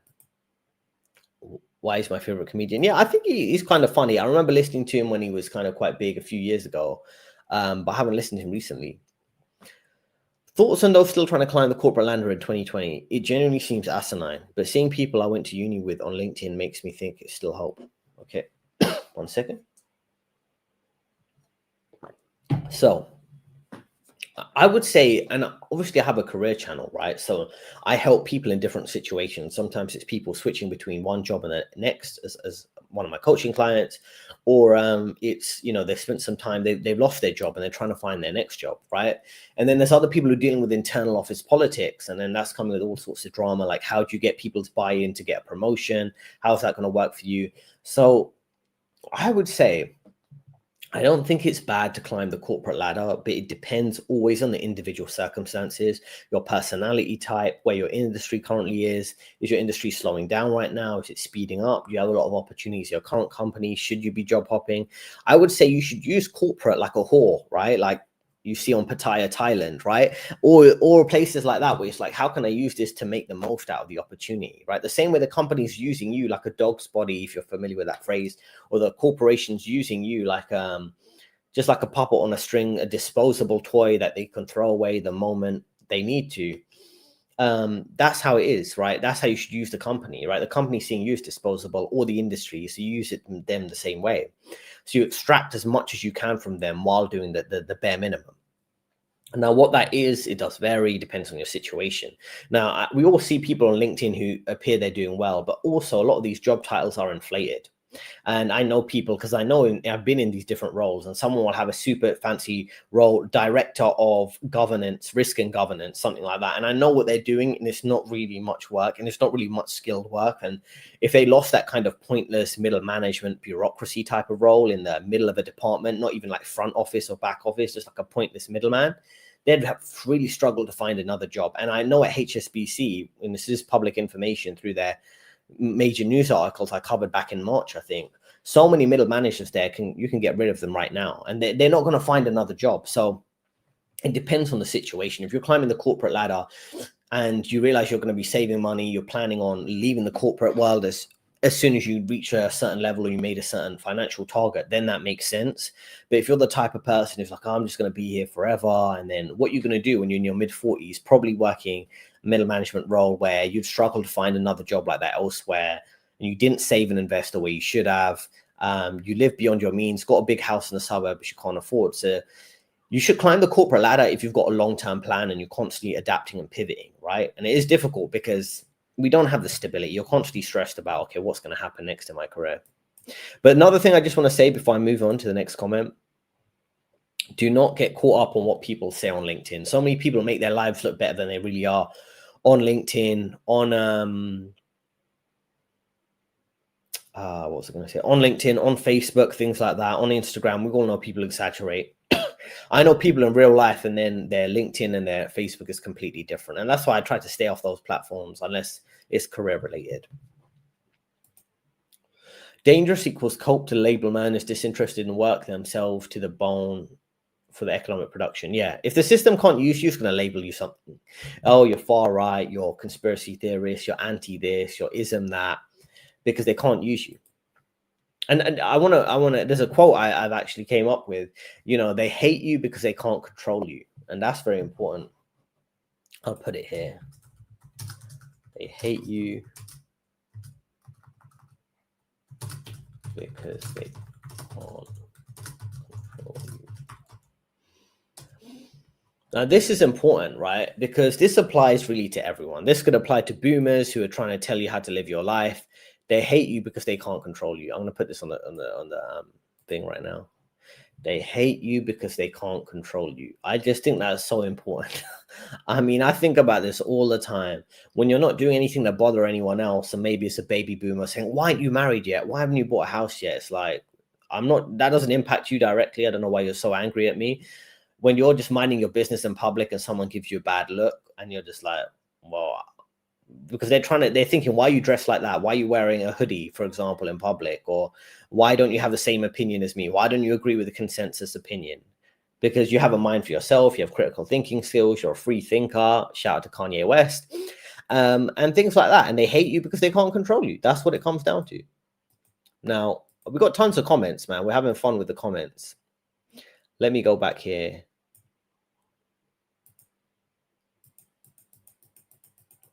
I've heard this name before, Saif Dean Amos. Let me type this name and save it for later. Saif Dean Amos. I've definitely seen this guy before. Let me just check him out. I've seen it. Okay, cool. I'll come back to that guy. Would you mind detailing how to start mining BTC? I know you have previous experience with it. It was big of. I haven't looked into that a lot recently. I would say typically people who are making a lot of money mining in BTC, they typically have a massive factory unit type of grid at this point, because it was easier to make money when Bitcoin was new when it comes to mining, because you need like a massive electrical source. You'd be in a developing country ideally, and then you can really maximize money. So unless you've got a lot of startup money, I wouldn't necessarily recommend it, in my opinion. We're in an AI bubble, poor economy and poor job market. I would wonder if this could be one of the worst recessions. I mean, the whole economy is fake. And the whole point is, how long can it keep the fake economy going? Is it through printing money and propping up the stock market? Is it through the government giving bailouts, public or secret bailouts to major corporations to hire new people? The UK government just recently announced, I think they're going to give some money to car manufacturers in the UK to keep the jobs going in their factories. How long can it keep the fake economy going, right? Before either there's civil unrest, which you already see signs of, or before there is the government or just a new financial system, right? Things like that. So it's like they're going to look for drastic solutions, but they're going to stretch out this fake system for as long as possible. Psychopathic face, I feel called out. Yeah, it's funny. I think it depends on the circumstances and also what happens over the long term. And yeah, I always try to look at people's faces, like trying to figure out their personality type. It's tough because of a big career move. Although pay at current company is good, it's become very toxic and no room for making more money or promotion. So considering a temporary move to the UK, yeah, it's difficult. It's like you got to take a hit for your personal life to make more money. Ultimately, I want to do my own business, but complicates the discussion. The London job would be way more intense. Yeah, it comes down to lifestyle. That's what I think about all the time, right? Everyone talks about money all the time, and money's important, but lifestyle matters too. But that is what Gary's voting for, tax the super rich. I understand. I understand what you're saying. Gary's saying let's tax the super rich, but when the government implements it, they're never going to tax the super rich because those are the people who can really control things, people who move the needle, people who really make the decisions that the government pretends to pretend is your decision by brainwashing you to think that's your idea. But when the government increases taxes, it's very rarely on the super rich. It tends to be on the middle and upper class, right? So I think if Gary pushes for that, the government won't do that. The government will just go, oh, let's tax people who make $200,000. Oh, they're too rich.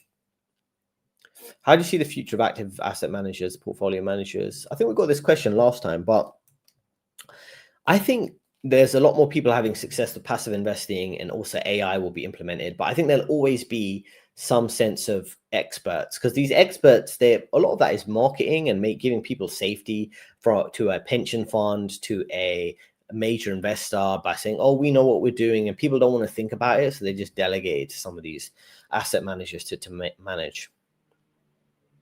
They hate you because they can't control you. It's very important. Next time someone's judging you, cursing you out, grumbling at you, just think if you've actually done something wrong, because often you haven't, and you feel bad throughout your day, like, oh no, I've done something wrong, but you haven't done anything wrong, right? People are just looking at you and judging you for no reason.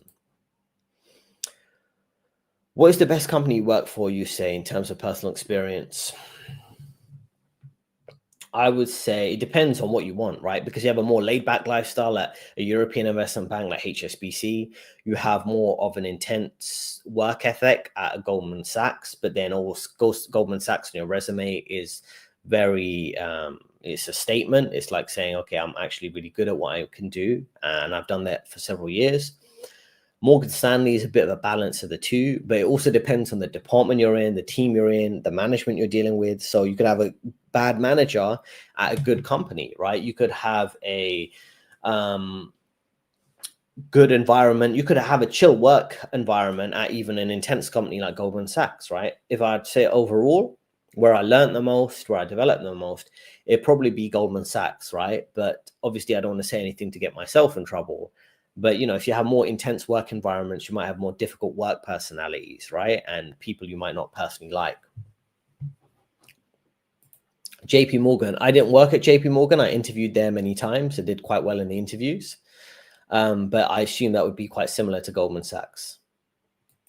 And the thing with, I'm going to have to word this carefully, but a lot of American investment banks, they do have that kind of intense judge you for any little thing you do or say that could be potentially wrong. And I don't necessarily mean politically wrong, but even on the job, like technical things, like you're just learning something and you get one small mistake and they like curse you out for it or act like you just don't know anything you're doing. And it's like, sometimes they take things overly seriously when it's just unnecessary. It's just like, let's just do the work. They're like, no, we have to be super intense all the time. JP is super woke. Yeah, I assume it would be, right? At the firm right now, just relating to so much of the content. Great work. Yeah, thank you. Yeah. Hopefully you're not doing too much work. It is Friday. I hope you're just avoiding work as much as possible. What are the 3 companies in the finance industry that you've heard the worst things about? Talking about the biggest companies. I mean, the American investment banks have that reputation for having intense work environments, and so do some hedge funds and private equity firms. European investment banks are typically more laid back, but I've heard, rumors, allegedly speculation, places like Barclays where they can be quite rude and shout and swear at people, but then after some scandals went public, they decided to tone back on some of that unprofessional behavior. So yeah, it can vary, and that's the thing, right?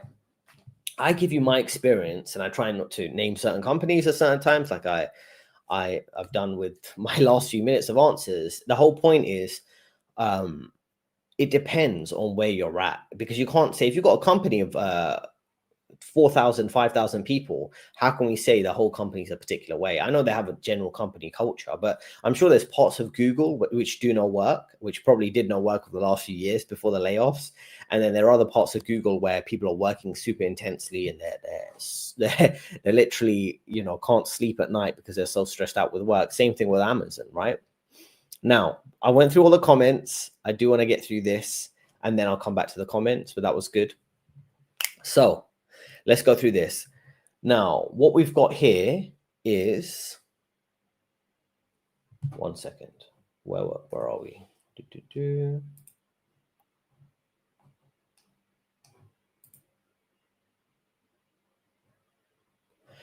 So what is this guy talking about, right? Because we've been talking about AI in the chat a bit, and we're talking about, one second, let me just check my battery. Okay, we're going to have to go through this, right? I'll come back to the comments at the end of this section. So AI is taking white-collar jobs like tech and consulting, where men are more overrepresented. Meanwhile, women in healthcare and services are holding their jobs steady. So that goes back to the video clip I was playing earlier before I went through all the comments, where basically what we're seeing here is, why is AI taking more of men's jobs? It's not because it's necessarily targeted at taking men's jobs. It's just men tend to work in some of these white-collar fields where men are typically overrepresented compared to women who are in healthcare. Now, if we look at this little diagram here, if we look at this diagram, the July spike in unemployment wasn't driven by layoffs. It was driven by new entrants, mostly young job seekers who are recent grads, especially college-educated men entering a market disrupted by AI. Slowing demand. The system isn't absorbing new men into jobs, it's rejecting men. So many younger men who are college graduates can't even get their, people are talking about getting their foot on the property ladder to buy a property. This is like men can't get their foot on the career ladder to start their career, because the lower what's it called? The lower demand to hire new workers is actively impacting them at the more junior level, right? So if you look at July 2025, like, what can you see? You can see this green bar here. The green bar is new entrants into the job market, right? But there's many people coming into the job market, but there's not lots of jobs available, right? So there's a significant proportion of the unemployment rate in July 2025, if you can see where my mouse is, right at the end of this graph. The significant proportion of men, or significant proportion of unemployment generally, is the new workers coming out of college, right? They can't even get started in a decent job. They get rejected. It's absolutely brutal, right? Because many of these younger men, they're getting rejected by women. You see these statistics that 70% of men are single. And then you see, okay, well, you got quite a high proportion of them who can't even find a job. So they can't find a job, can't find a relationship. And this leads to instability in their income and their personal life. Now, if we switch to this one, let's go here.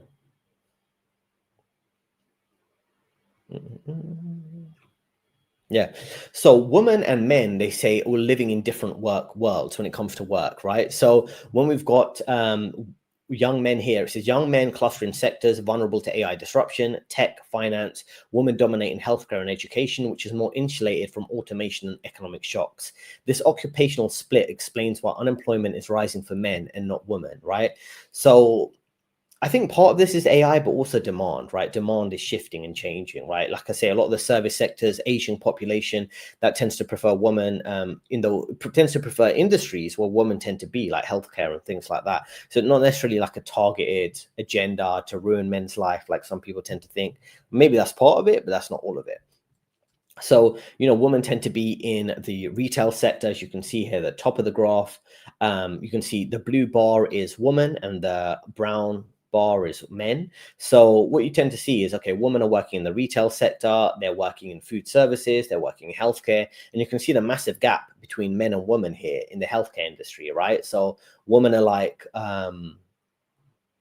I don't know how these percentages work, but women are significantly more of the healthcare industry compared to men, right? So what ends up happening is those jobs can't be easily automated, so women tend to be doing better than men when it comes to the unemployment rate. And if men are working, as you can see, the brown bar here, men are mainly in business, finance, and admin. Men are in computing and technicals. Men are in construction and manual trades. So when you have that type of dynamic, what ends up happening is those industries are impacted by AI, automation, and things like that, or even lower demand, right? Because he's not taking that into account here.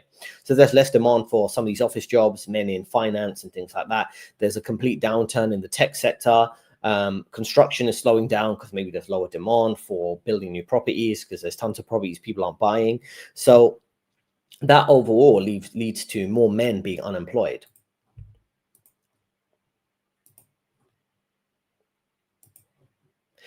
And then next up, we have, we went through this one.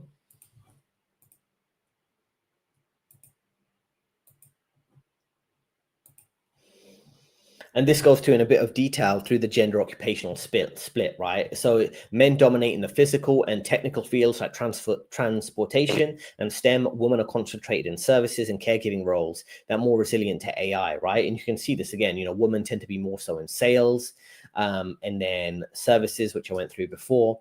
And then also, if you look at where men tend to be, STEM careers, transportation, construction, again. So you can see the clear split between men and women in terms of what career path they're in and how this tends to impact men more than women when it comes to unemployment.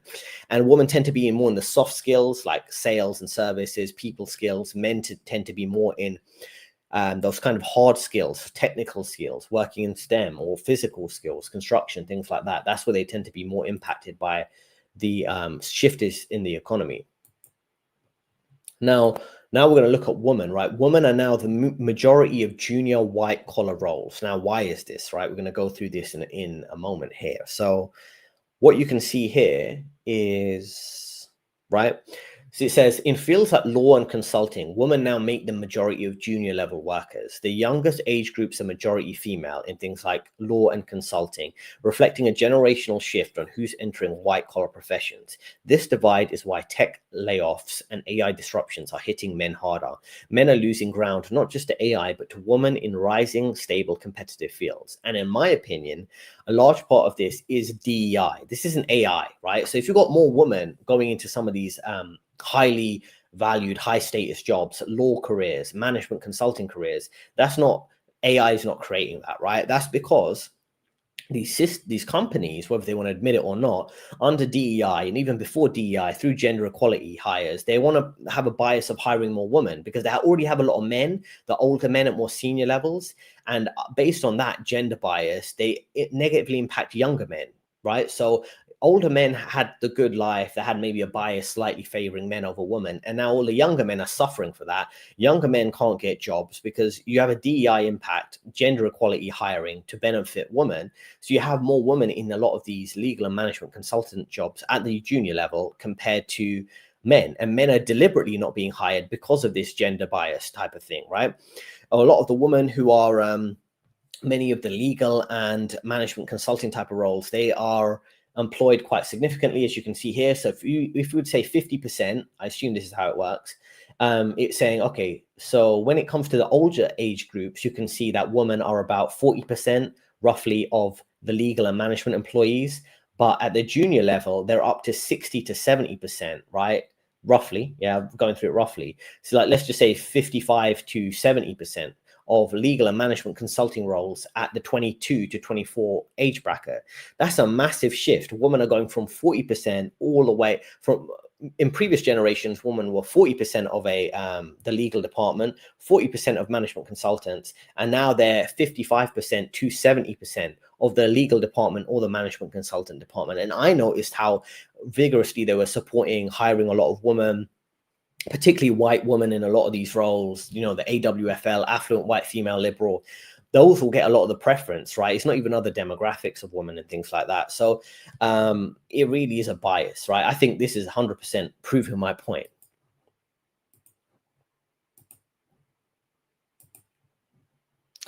Now we've got this that says from 1995 to 2015, men and women moved together in the labor market. Since then, women's participation has surged while men has barely budged. The divergence isn't random, it's systemic.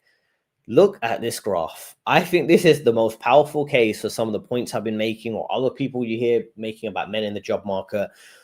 What you're seeing is, you know, it says women have increased by, let's just say since 2015. It says, look, yeah, since 2015, men and women labor participation rates have diverged significantly. Men have increased their role in the workforce by less than 1%, 0.5%. A woman have increased 4%. And you see this very vividly in the corporate environment, how bias is in favor of women by pushing them into preferential hiring, preferential promotions. And that doesn't advantage men in any way, right? It's just essentially creating a heavy bias in favor of women.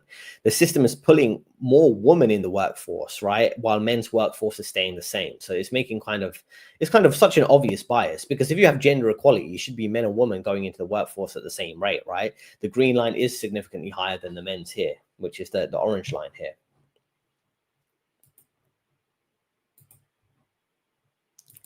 Now we have the rise of the disengaged male, which would be the MGTOW male maybe, or the incel black pill, whatever the term they want to use for these type of guys. The rise of the disengaged male. Since 1970, the share of young adult men not even looking for work has more than doubled. Today, 11% of men aged 25 to 40 are outside the labor force entirely. This isn't just unemployment, it's withdrawal. And I think this is a good point here, right? Men have basically withdrawn from the workplace in a very real way. Here we go. Yeah. So that is quite, you know, it's a stark graph, right? It's not just 5% of men not looking for work, it's doubled, right? More than doubled. And I think these statistics that we all see, they're kind of underplaying the reality, right? They're making things look better than they actually are. We know statistics tend to be skewed. They're not 100% accurate anyway, but I don't think they want to make it seem as bad as it is, because I think this is probably like 20 to 30% of men who just kind of don't care about having a job or want to do anything productive. So it's a bigger problem than just unemployment. When he says it's withdrawal, it's really withdrawal from society. It's not just, oh, I'm going to put off looking for my next job. It's like, oh, I'm just kind of done participating in the system. Now, many men are told, you know, go to college, it's going to be fine. You basically, you know, be guaranteed a job, but college is no longer a safety net for men. So it's a safety net for women in a sense, but not a safety net for men. Young male college grads are now unemployed at the same rate as men without degrees. So you can do all the right things and go and get a college degree, and then you're still treated the same way as someone who didn't get a college degree. You can see the graph here, right? So he says male college grads are unemployed at the same rate as men without degrees. For women, college still provides a clear advantage versus not going to college. AI is wiping out the kind of jobs that college-educated men used to count on, right? Which I went through at the start of the video, tech jobs, things like that. And then, see, if you have the AI taking some jobs, let's just say in tech and finance or consulting, and then on top of that, you have a bias favoring hiring women, then obviously that's going to have it's a double bias against men, right? So college degrees doesn't help you get a job anymore. So many men are thinking, what's the point? Why take on that debt? And then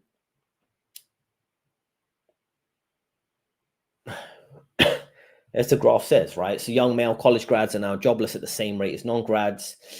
And AI is kind of, I don't think it can all be blamed on AI. I think it's overplaying the role of AI, to be honest. Like I said, there's other biases against men.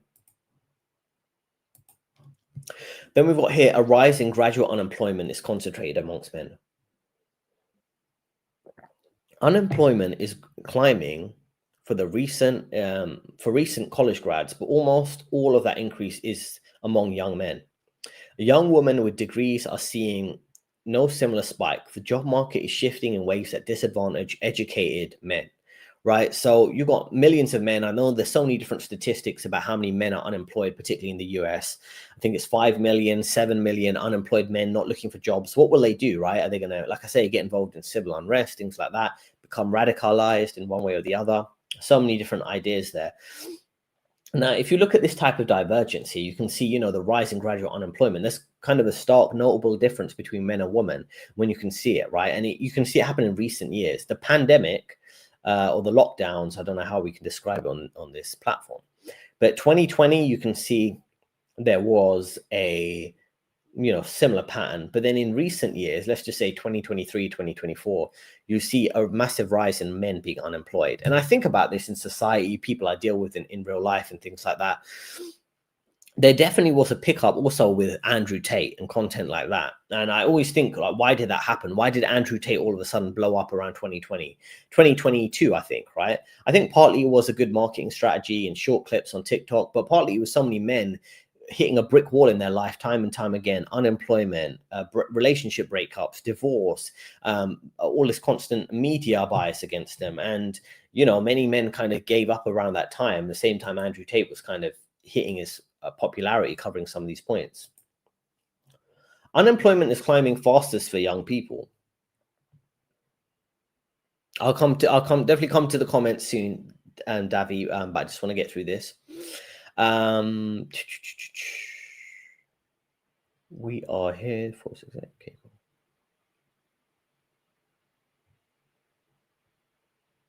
Yeah. So what you can see here is he says the unemployment rate for those aged 16 to 24 is rising faster than any other age group. Older workers are more insulated, but the youngest cohorts are getting hit hard. Young people are entering a job market that's few opportunities and more automation. Yeah. So you can see it here, right? So these different lines denote different age demographics, right? So if you're older, 55 years and older, that's the gray line. You can see it's kind of low and not many unemployed people there compared to others. Green is the youngest. You can see it rapidly increasing, the green line going up in terms of unemployment, which is people who are 16 to 24 years old. And then if you're 25 to 54, there also is an increase, but not at the same rapid rate. Look how quickly the green line's going up around July 2025 at the end of the graph, right? So that means more and more young people are becoming unemployed, right? So the tough reality for young men, and they have this terminology for these type of guys: oh, there's a failure to start. These men aren't becoming men. They're just stuck for the rest of their life at essentially, not being able to start. They can't be real men. They're consumed in escapism, playing Fortnite or whatever video game. But I would say, and this is an important point, do these men have a failure to start, or were they set up to fail from the beginning, right? I'm going to put it in the comments. Were young men having a failure to start, as in it was their fault, where we all got to take personal responsibility, or, oh, 1 second, were they set up to fail?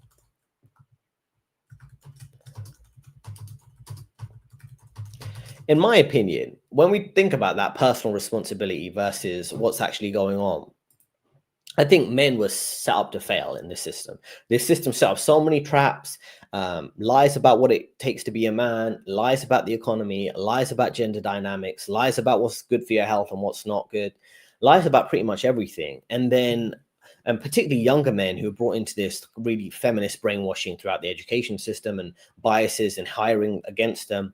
So after a point, it just ends up reaching, ends up having an impact where they kind of don't have a failure to start. They have a setup to fail, right? They were set up to fail.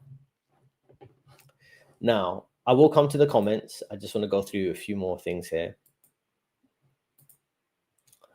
So someone called Pundi Capital, she put this interesting diagram out. I think maybe this is from AI. Looks like it's that format. But what she's talking about is historical and societal impacts of rising male graduate unemployment, right? And this is what I mean about social instability, right? Men tend to be hit the hardest and women tend to live their life on easy mode, right? If we go through each instance here. So, okay, so early 1980s, there was a male grad unemployment. there's a sharp spike in male grads entering the cyclical cycle, lower spike for women who are in education or healthcare. 2001, there was a tech bust. It heavily hit men in the tech and engineering sector. Women were less impacted. In 2008, financial crisis. Both genders had lots of unemployment, but male graduates had higher in the early phase. Post lockdowns, 2023, male unemployed graduates jumped from less than 5% to 7%. So it went from about 4 to 7%. Female graduate unemployment is stable or falling. And this is due to AI automation, tech layoffs, and slower cyclical sector recovery, right? So the whole point is you look at time and time again, and I'm sure some of you people have seen the meme where it talks about how situations occurred. And even if women aren't most affected, they pretend that women are most affected. Oh, men are dropping out of society. Women are most affected. Oh, there's a health issue. There's a climate issue. Women are most affected. It's just like completely ridiculous after a point. And then I'm going to come to this in a second, but let me go through the comments. Do you think it's a good idea to close the relationship with relatives and even brothers, parents, groomers if they constantly criticize your decision for quitting the 9 to 5? Firstly, my main piece of advice for everyone is be careful what you share information, who you share information with. Now, if you're going to make a big financial decision and you know it's the right move or it's going to take some time for success to occur, I wouldn't discuss it with anyone. And I know it's hard when you are isolated trying to do that, but many people who are setting up their own online business, whatever that would be, or maybe doing a different career path, they know that criticism is going to be heavily from friends and family, even co-workers, depending on the situation. So you should just keep it to yourself. And it's a common talking point online that, anonymous people on the internet that you never met will be more supportive of your goals than your immediate social circle or family and friends. So I would try not to discuss it with people if possible, right? So a good example of this is if you're dealing with a layoff, don't discuss it with others unless you really want to, and they're going to be supportive, because many of them are going to judge you. Why did you get a layoff and not your coworker? You must have been doing something wrong. Even if you did your job, you just weren't popular at work, right? It could be, you want to start your own business, you don't know what you're doing. And the truth is, when you're starting your own thing, right, you're quitting a 9 to 5 for good, you're probably going to have a period of instability in terms of developing another income source, investing, changing up your lifestyle and your daily routine and things. But if you can keep it, and that's when there's going to be an adjustment period, and you don't want negativity poisoning it, that adjusting period. Then going back to kind of what you're saying, if you can pretend you still have that 9 to 5 until you're financially stable and you want to tell them, oh, I've quit my job and I'm doing something else, then try to do that. And that's the best option. Just pretend you're working your normal job. And if you want to close, I would say this without going into my personal life. I wouldn't say I've completely closed relationships with anyone unless they were like a loose friend connection who's just unnecessarily negative. And there are tons of people like that. You think someone's your friend and they're gossiping behind your back. They're making fun of you indirectly in social situations because you have different opinions or mannerisms or life plans. I cut them people out. I've blocked people on my phone before multiple times because they're just generally snarky and kind of sarcastic and just negative people. And they're pretending to be fake friends, but they're trying to use me. And after I've seen enough signs, I do cut them off. If it's immediate family members and they're being toxic, you can limit your interaction with them. I think that's smart. I know people in my life who I'm on okay terms with, but I've seen negative things from their nature in relation to me many times, trying to use me or copy me or be manipulative and then play the victim, even though they're using me, and then they play the victim to others. Then I just limit my communication with them. And that's the best option. If you think about, if you want to close a relationship with someone, that's going to create so much drama. You just limit it and just limit information you share with them. And they might throw a temper tantrum a few times, but then they'll take the hint and just understand you're going to speak with them less. I think what you're talking about is leading to radicalism.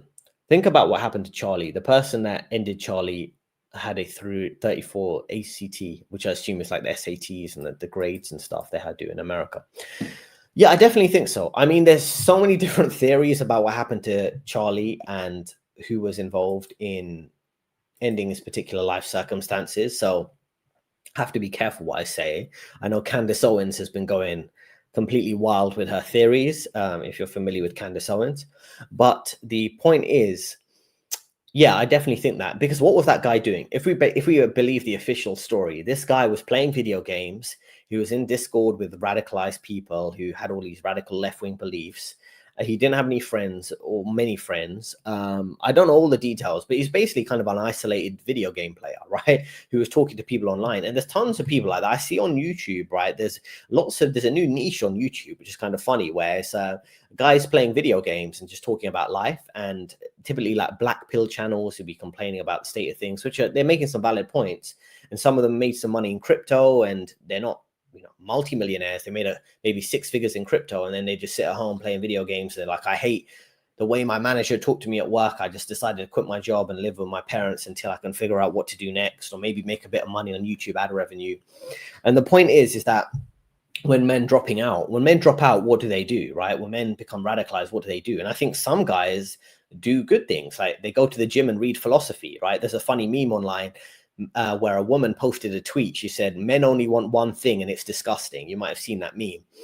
And we know what she's implying, but people meme that like, oh, what men want is a home gym and a library, right? Because if you're going to drop out of mainstream society and thinking like that, you might read books. I read Julius Evola, who you might be familiar with. Nietzsche is another popular philosopher people know. And then they go to the gym, they do martial arts, they're part of an active club, a small group of friends who might lean more right wing, set up their own businesses, move abroad, things like that. Don't want to be part of the emasculated mainstream culture. That can be good things. But then there's the other end where people do either waste their life or negatively impact other people's life.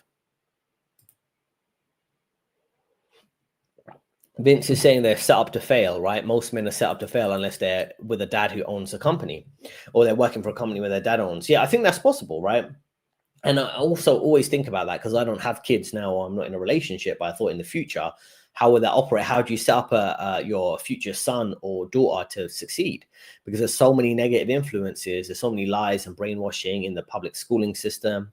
Even outside of that, even if you have kids and you homeschool them, and then they might have to go and get a job in an environment where people are brainwashed and left-leaning, or they don't have opportunities at the job, or they're in social circles where people are kind of, brainwashed by liberal beliefs, or, like you say, from a financial perspective, they try to get a job and they're struggling, or most people can't immediately go into self-employment or work for a family business unless in certain circumstances they can, like if someone has a family restaurant, someone has a family corner shop or corner store, or some kind of maybe family accounting business. I know people, when I went to LSE, which is an economics university, some people could go and work as an accountant for their father who ran a small accounting business.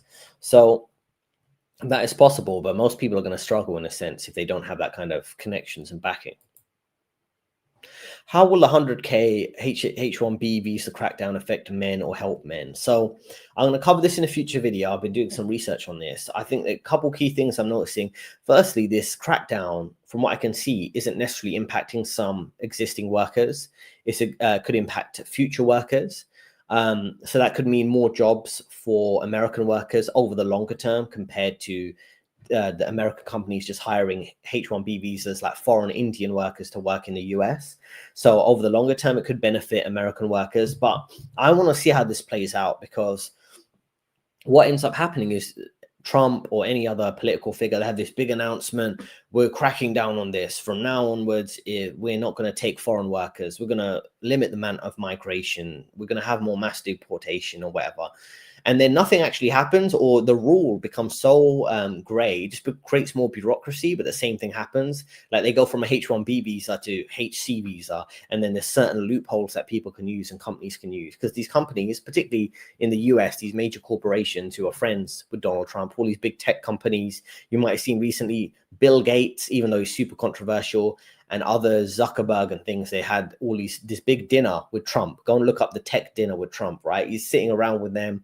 All these people who were censoring him, people who were taking off platforms, people who've been criticizing him as a crazy guy, he's on good terms with them. So, Trump has kind of sold out to the system in one way, shape, or form. So I'm sure if the tech company said, actually, we need these H1B visas to have these cheap Indian workers to come to the US and do tech work, tech jobs, he will probably fold. So it's interesting. Let's just see how things work out over the next few years. Let's go back to on our screen to find out what's impacting men who are at the graduate level. We'll definitely come back to the comments. I see Jason posted another one. So let's get through this. One sec. Cool. So the real forces shaping graduate hire. One second. Yeah, so let me open this image in a new tab. Yeah, you can all see this. Let me try to zoom in a bit. Economic challenges and influences on the workforce reduction. And the point I'm trying to make here is not just AI creating job losses. Let's not blame everything in the world on AI. So what's creating AI? What's creating economic challenges, right? Or less people being hired.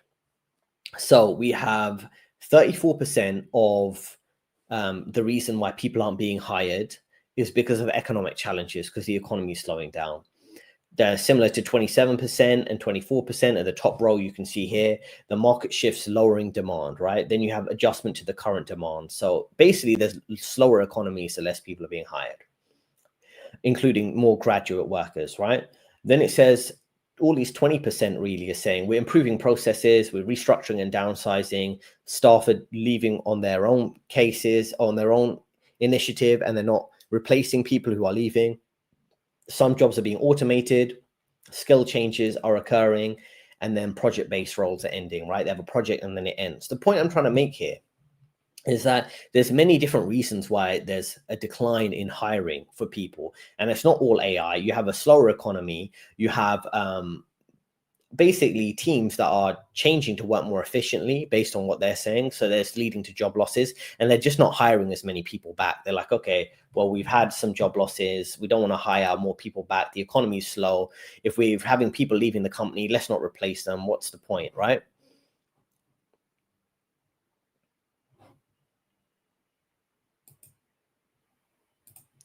Now, just before I come onto the comments, now, you know me, and I work as a career coach, right? And I work with different clients to deal with specific niche circumstances, whether it's finding a job, increasing their salary, dealing with internal office politics, getting promoted, all these type of things, right?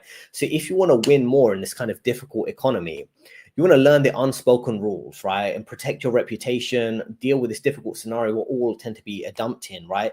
And you want to set clear boundaries with co-workers, which we're going to come on to next in this next segment.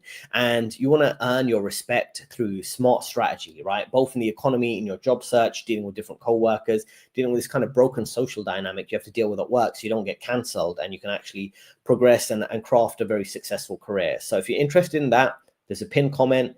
Check that. If you click on that, you can link, you'll be led to this page. You click this link here, you can schedule a call with me and we can get started with really helping your situation so you don't end up like many people do end up in this crazy economy falling behind.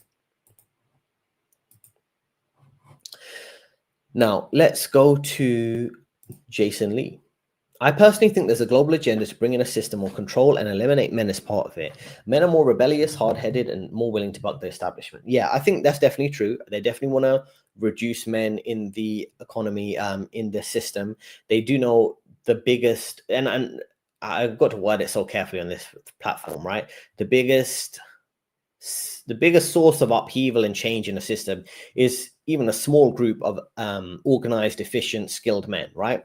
And this is throughout history. It's always a small group of men. There's like 5 guys, 10 guys, and without naming specific situations where there has been major upheaval and changes in the system, let's put it that way. Like I say, I studied economic history, so we can look at, Italy, Germany specifically. You can look at America and their changes there throughout history.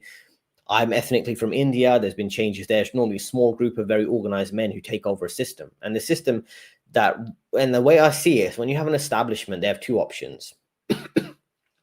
One second.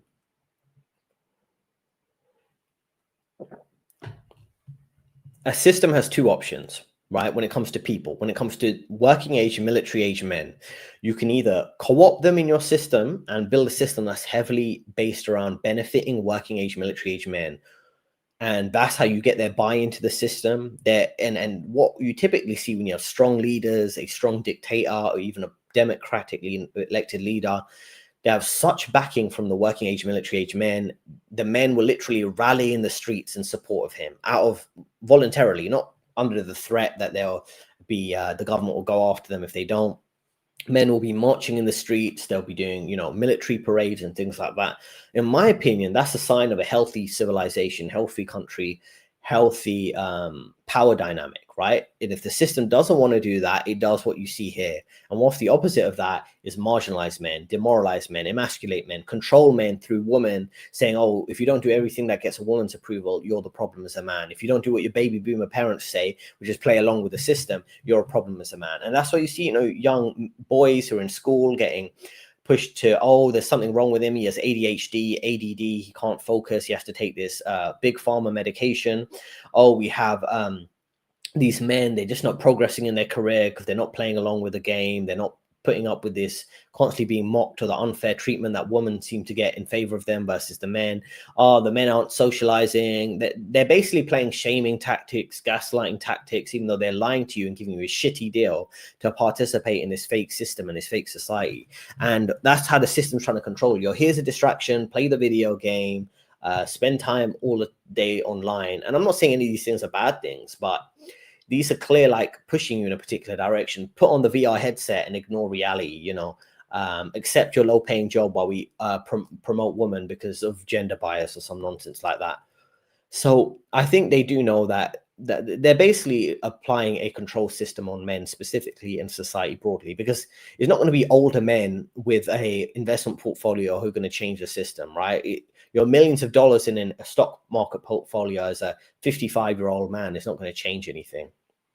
The women are just going to play along with the system.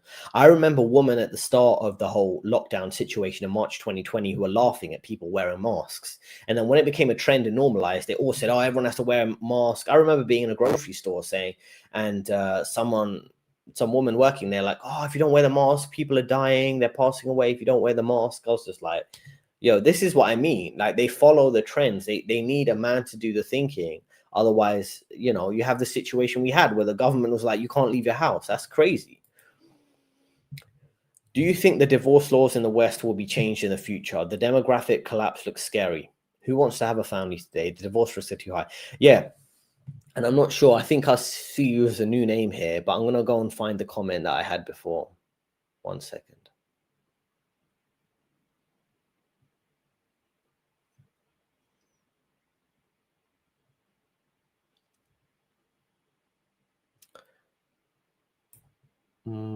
I had a very important comment. Just give me a second to find it.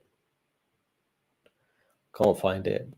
But the whole point I was making before is that, you know, why the whole point of the system is to do two things. The whole divorce rate, the divorce law things, the system has 2 points, and that is to lower your living standards and lower the birth rate. Every time you see an agenda, the climate agenda, the gender war, whatever, all the problems in the world, it's basically all the government policies, everything is to lower the birth rate, lower your quality of life, right? Lower your living standards, lower the birth rate. And that's what that agenda is. That divorce agenda, it means you're going to have less kids or not even have any kids, right?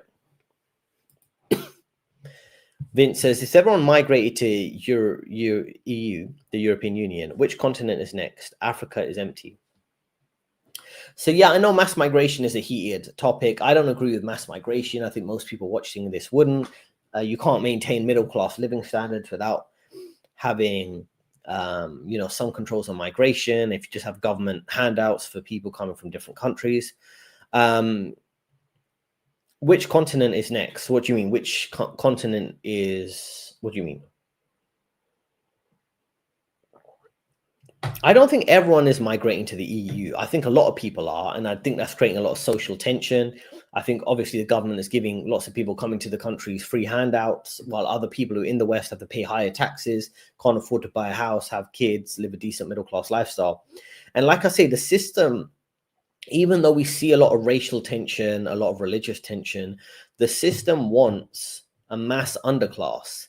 And that underclass is independent of race. I know there's racial tensions here and things like that. But the whole thing is the system doesn't want a middle class. And where did the middle class typically exist in for the most. Where was the most powerful middle class? It was in white European or white countries, right? In Europe, America, and things like that. The system does not want. The system saw, in my opinion, a lot of white middle class people as a threat, right? And they were like, okay, the biggest threat to the elite that you never see that run everything. We're like, okay, we have to create a massive underclass, including many white people, and we don't want white people to basically, let's just say, peacefully change the system, right? Peacefully replace the elite. So that's why there was, in my opinion, a significant disadvantageous situations aimed at them, right? You said it's just trolling. Africa's not empty. They have some of the highest birth rates. Yeah. Let's see what happens over time, because sorry, like when a country becomes more developed and they educate more women, or encourage women to focus on education and careers, it tends to reduce the birth rate. And I know it's going to be high birth rate for some time, but we'll see what happens over the longer term. Like, does that birth rate go down? There's lots of people talk about, for example, in India, right, where there is a high. People think India has a high population count, right, around 1 billion people. Like in China, they have a high population count, but in India and even China, there's lower birth rates now, right? Most Latin countries are below 2. Yeah, this is interesting, because I know a lot of people talk about Western countries having low birth rates, but the low birth rate is a global thing. It's not just a white thing or a Western thing. You see it in all other countries, right? And there was an interesting video I saw where they interview people on the street and ask them questions and then do a bit of analysis with graphs and things like that. And they were interviewing people, and it was talking about many Indian men and Indian women are not dating anymore with each other. It's a bit like, in Japan or China or even the West, where more and more people are single. They're not dating. They're keeping to themselves. And it really did make me think about, this kind of gender issue, where in terms of men and women not being on the same terms, not forming healthy relationships, it's really a global thing. And like I say, that's the agenda. The agenda is lower the birth rate and lower your living standards. So that's why I try to be detached from a lot of this. I do comment on the gender issues. I do comment on the politics to a certain extent. If you see some of my videos, I've got some videos coming up on politics a bit, on Charlie Kirk and things like that. It's all divide and conquer. But at the end of the day, what is it going to do? It's going to do those two things I mentioned, right? Make your life worse. Now, sometimes keep leaving comments. I will respond to all the comments, and I do. This is the final section of the thing, and then I'll go through all the comments. Let's go through this. When you're at work, particularly when it's tons of, let me on my little lamp. That makes better. Okay, cool. Let's put it here. There we go. Cool. When you are at work, you have to set healthy boundaries with coworkers, right? Coworkers can be very toxic. They're trying to control you. And particularly in this very dysfunctional society, which we've just been covering throughout the last 2 hours, you have to set healthy boundaries with people, right? You have to deal with crazy coworkers. People are dealing with all types of mental health issues that don't get diagnosed, relationship trauma, personal life disappointment, that their life isn't moving forward. And then they come to work and you have to deal with like psychopath managers, all this type of nonsense, right? So what you want to do is set boundaries with some of these crazy coworkers. Now, why do you need to set boundaries? You need to set boundaries because, you want to protect time, right? Your time is very important, right?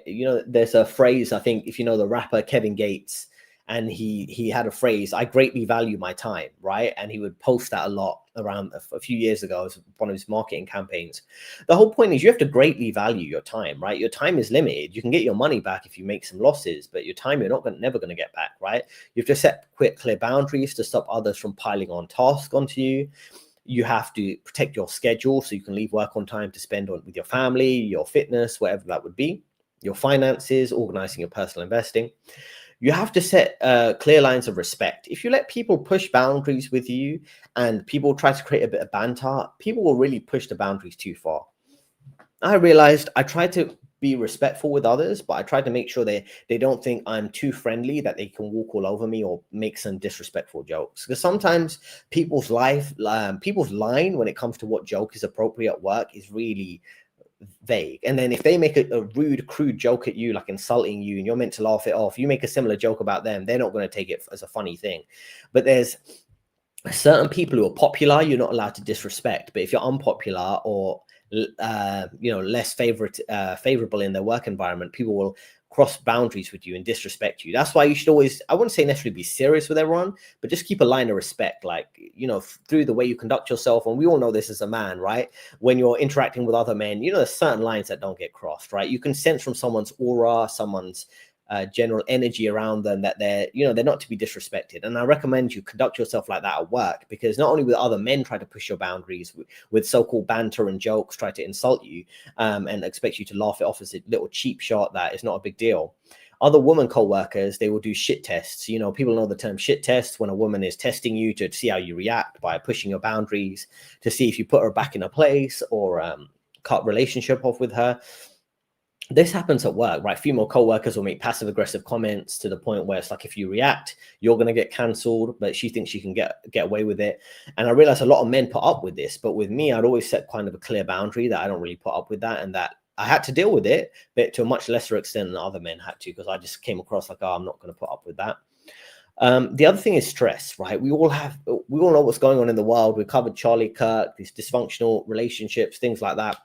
I mean, we have to limit our stress. It's something I'm always working on throughout the day. I'm like everyone else. We all have to live in this society and deal with various ups and downs in our personal life and financially and socially in general. Try to limit the stress by being detached at work and creating boundaries from other people's office drama. Like, you go to work to do your job, and you also have to defend yourself throughout that to make sure, people aren't giving you too much work. People aren't being disrespectful when it comes to, dumping their work trauma on you. People have, sure, many of you are familiar with the term trauma dumping. It became a bit of a trend or a meme word that went viral a few years ago, where people love to dump trauma on you, or there's another term, trauma bonding. I think Kanye put this on a song on an album or two ago, right? Where people love to dump trauma on you. Oh, they're dealing with this relationship drama, they're dealing with work drama, they don't like the manager, things like that. I will come back to the comments after this. So all this type of trauma, you have to be careful. You don't take on the stress of other people, right? Stay no to a lot of that drama, right?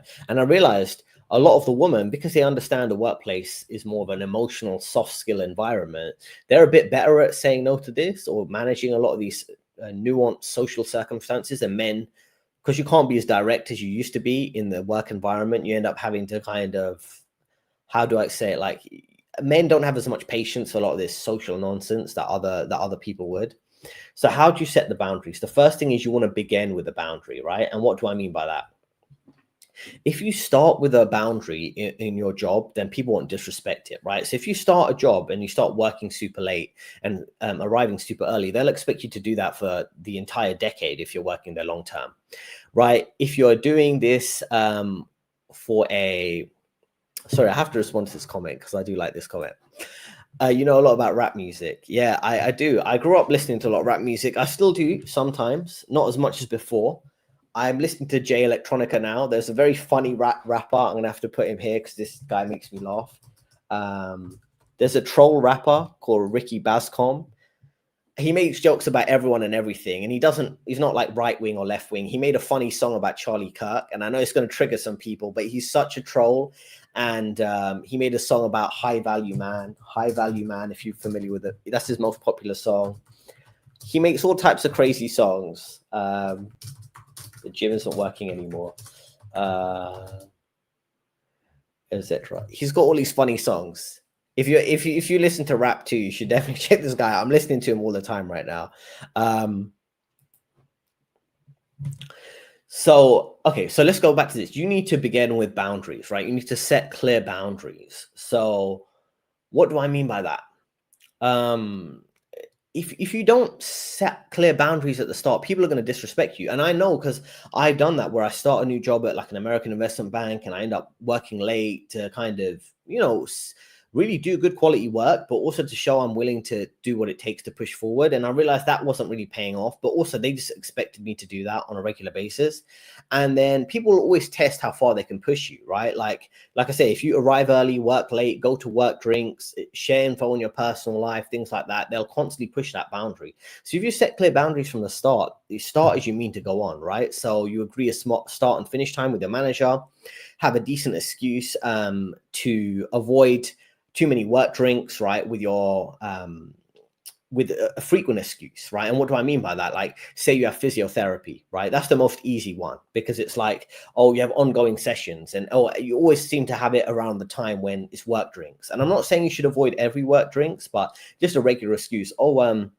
Oh, I tend to meet family on a Thursday night. Like, if you know that work drinks is always on a Thursday, which it typically is for many corporate careers, because Friday people go to their family on Friday night. But on Thursday night, it's like work drinks night. Just say, oh, on Thursday, you know, I have that physiotherapy session I go to. I mean, on most Thursdays I have it, but if I don't, I can attend the work drinks. Another thing would be, like I say, a family get together you have. And you just come up with a frequent excuse you can use rather than a one-off excuse. The other thing is keeping a clean, decent story about your life outside of work. You don't want to share too much information, right? If you're in a relationship, just say, yeah, I'm in a relationship. If you're single, just, say, yeah, I'm single. I'm not looking to date or anything. I'm just focused on my career right now. And that sets a clear boundary. You don't want to keep sharing more and more information because they'll dig more and more. You should shut down any disrespect quite quickly. That's what I recommend, setting a clear tone. And that doesn't mean you should be serious all the time. You can't joke around. You can't discuss maybe what trending in the culture, as long as it's not controversial, maybe what football game was going on, what's the latest movie. You just want to be in a situation where you don't let people push you too much in terms of your personal life. And then rule number 2 is learning the playing field, right? You need to learn the playing field. So there's different things here, right? When you're at work, it's a bit like high school. And I remember all the high school type of social dynamics. I had a term for it even when I was at high school, which is playground politics. There's a lot of playground politics. Before there's office politics, there's playground politics, right? So you're playing with your friends, and there's like a cool circle, there's a uncool circle, there's trends and things like that people follow, the latest mobile phone, the latest slang word, things like that. Now, the same thing happens in the corporate environment. You have cliques, right? The same inner circle that eats together, and goes for team lunches and then shuts others out on projects because they're politicking during the work lunch. And people are gossiping, people are talking about layoffs. If you're part of the gossip circle, then you'll know about layoffs before others do. And then you have to deal with different bullying. You might have to deal with managers who are humiliating other employees. That are going to be quite difficult for you to deal with. There's certain colleagues that are allowed to cross the line and flirt with others. You have to learn the playing field here. And just to give some real examples in the investment banking industry that I dealt with, I remember working at an American investment bank, and there were people at my level, 3 employees who were 2 on my team, 1 on another team, who would go on a lunch together every Wednesday. Now, in investment banking on the sales and trading floor, typically people eat their lunch at the desk, right? You don't leave the desk because typically you could be dealing with trading information. It's quite stressful. You don't want to be away when someone needs you for a question and things like that. But occasionally people would go for lunches off the desk to a local restaurant, wherever that would be, as long as it wasn't too long, like 45 minutes to an hour max, right? Now, my managing director had a go at me because I wasn't invited to that, right, by that little friend group at work, right, 3 employees. And it's like, I don't know them that well. And I'm going to say, I don't think it was a race issue, but people tend to bond well with people maybe of the similar race or similar life experience. And these were 3 white employees. 2 of them were British. 1 of them was from South Africa, but he was a white guy. And they just had a lot in common in their lifestyle. I think some of them did some skiing trips together or different hobbies together, like golfing and things like that. And that's how they got on well with each other. Now, I'm not my managing director saying, oh, I don't work well with other employees because I'm not someone who gets invited to that lunch. And it's just it's like 3 analyst employees or junior employees going for a lunch together. That doesn't mean I'm bad to work with. It just means they have a friendship group and I'm just not in it. And that's cool. I mean, now I know when they go to work, when they go to those lunches or go for a cigarette outside the office or work drinks, they are politicking to work together and keep things, when it comes to the workflow and work projects and profitable work projects, in their favor and work together to make each other look good at work in terms of the work performance and for management. But it's like, if I'm not in that clique, it's not really my fault. I'm not doing anything wrong. And then when it comes to gossip, like I say, I tend not to get involved in the gossip at work, but what I would do is I'd pay attention to things like the rumors that are going up around, right? You know, sometimes they set people up for failure by many coworkers being negative or picking on one coworker. So be aware of that gossip. And you do pick up and learn a lot of things through that particular route, right? Like you learn about layoffs, you learn about employees switching teams or leaving the company before it's officially announced through some of the gossip. So I'm not saying you should push for that, but just be aware of what's going on. Bullying, right? Now, I would say you got to set clear boundaries by not talking over other people, but not letting other people talk over you. And if you set the boundary quite early, then you don't create a habit where people are walking over you. Just the same way you would in a relationship, in a friendship, in a social place you go to. You want to set the boundary earlier so people don't like walk all over you. One second. Now, a good example of that is if you're in a team meeting, you speak up for yourself and someone interrupts you, just say, oh, I haven't finished speaking. Just let me finish and then we can move to you. I just need to explain this point. You need to set those boundaries early because I've seen people who haven't. I've dealt with it early in my career when I didn't. I remember a female coworker who was, she knew what she was doing and she was trying to explain something, but people kept talking over her. It happened like 5 times in one meeting. And I realized she didn't set the boundary early. Like, oh, wait, listen, I'm trying to say something. You have to do things like that early on, otherwise people are just going to talk over you, think you're quiet, you're not doing any work. And unfortunately, in the corporate world, if you don't set clear boundaries, people will walk over you. And if you're too quiet, people always give the impression that you're a joke just because you're quiet. Because you're quiet, you're not doing a lot of work. Because you're not speaking up a lot. What are you actually doing? People only know what you're doing based on what you say and how much you speak up, and then encourage you to do that. Not in an over the top way, but just be clear and dominant and assertive and confident in what you're doing and making sure people are aware of that and they're not walking all over you or treating you like a second-class citizen. Because once that pattern starts, it's just going to continue. And then, of course, flirting is not something you should participate in. I made a video, which is a ridiculous scenario whereby a black male employee at a European investment bank, I think it was BNP Paribas, I think so, or Standard Chartered. He was working in London and he was wearing a light colored shirt, like a light blue shirt or like a white shirt. And a female employee started making inappropriate comments about the way he looked because the shirt was kind of see-through. And then he took them to court, and there's a massive court case about it. If you check my search, if you search for a black man or something like that, or shirt, it will come up with a story. Now, the point is just like how ridiculous it can be with people making inappropriate comments. Just try not to get dragged into that, right? Just people always can push boundaries, but if you push boundaries, then they're going to have a go at you, right? Let me go through a few comments before I move back to this. One second.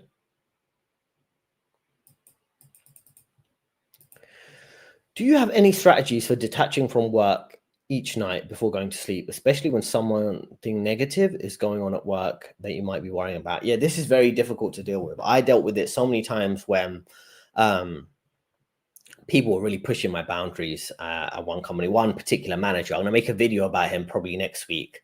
He was like the worst manager I had, yeah. And I didn't like it because I felt like anytime I spoke up for myself, he didn't like me maintaining these healthy boundaries. He would always try to push them. And if I went to management one layer above it about him, he'd always play the victim. And it's like, I'm like the junior employee who just joined a few months ago, and you're the guy bullying me, basically. I mean, you're cursing me out and shouting and swearing, not just at me, but at others.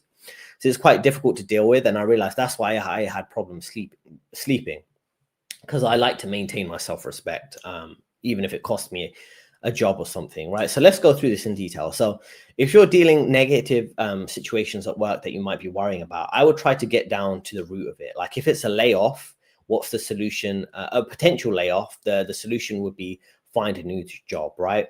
If it's a difficult person, I would try to address it head on.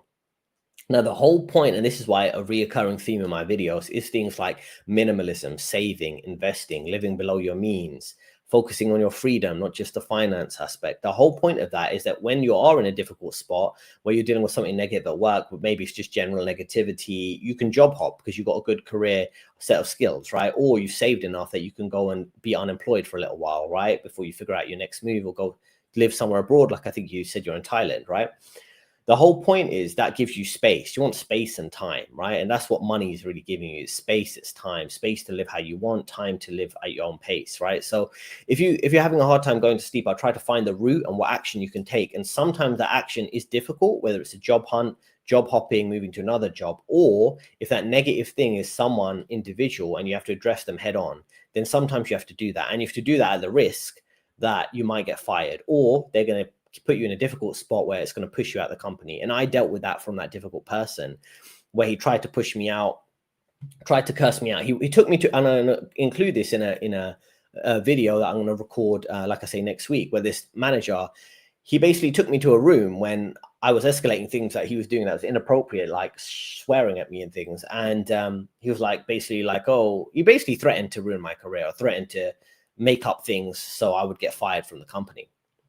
And the whole point here is essentially, you know, you have to be willing to address that head on, even if it could lead to, you know, a major argument in the office or something. Like take someone to a room and discuss that to try and find a resolution. The whole point is you're going to take the difficult steps to find the resolution, even if it leads to some short-term discomfort, like a difficult manager, a difficult argument, things like that. Job hopping, whatever that would be. Like try to find a solution. If it is bothering me before I go to sleep, the way I tend to deal with things, I know this might not sound like the most healthy, like kind of what's it called, self-improvement, efficient way of doing things. When I leave work, I typically have a lot of things I prefer to be listening to or watching. Like it could be typically, like I said, I tend to keep up with right-wing politics in America. It just interests me. Or it could be other things on YouTube. So then I'm like, oh, what did Candace Owens say? What's going on with Fuentes, if you're familiar with the name? What are they saying? What's going on with, there's so many small YouTube accounts that were canceled in the past that are coming back, or, you know, or on Rumble, other platforms. I'm like, what's going on here? So I think about that in the evening. So between, say, finishing work at 6 p.m. and going to sleep at 10 p.m., I'll be scrolling that on my phone. There's different group chats I'm on. So I almost forget about everything going on at work for like 4 hours. I try to forget about it because I'm so engrossed in everything else. And if you have other interests, manga, anime, whatever, wrestling or sports, whatever it be, you're going to the gym, I would just not think about work too much outside of work. And if it's really impacting me, take the difficult steps to find the resolution.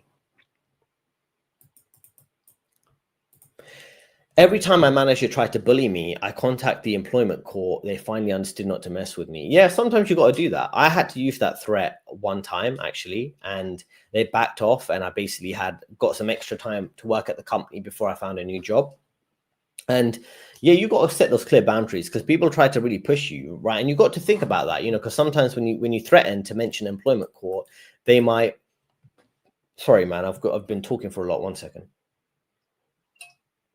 When you threaten to take them to employment court, they might use all types of underhanded tactics to get rid of you. Like, oh, give you a bad performance review that you don't deserve, give you unfair treatment at work, too many projects, stress you out with things.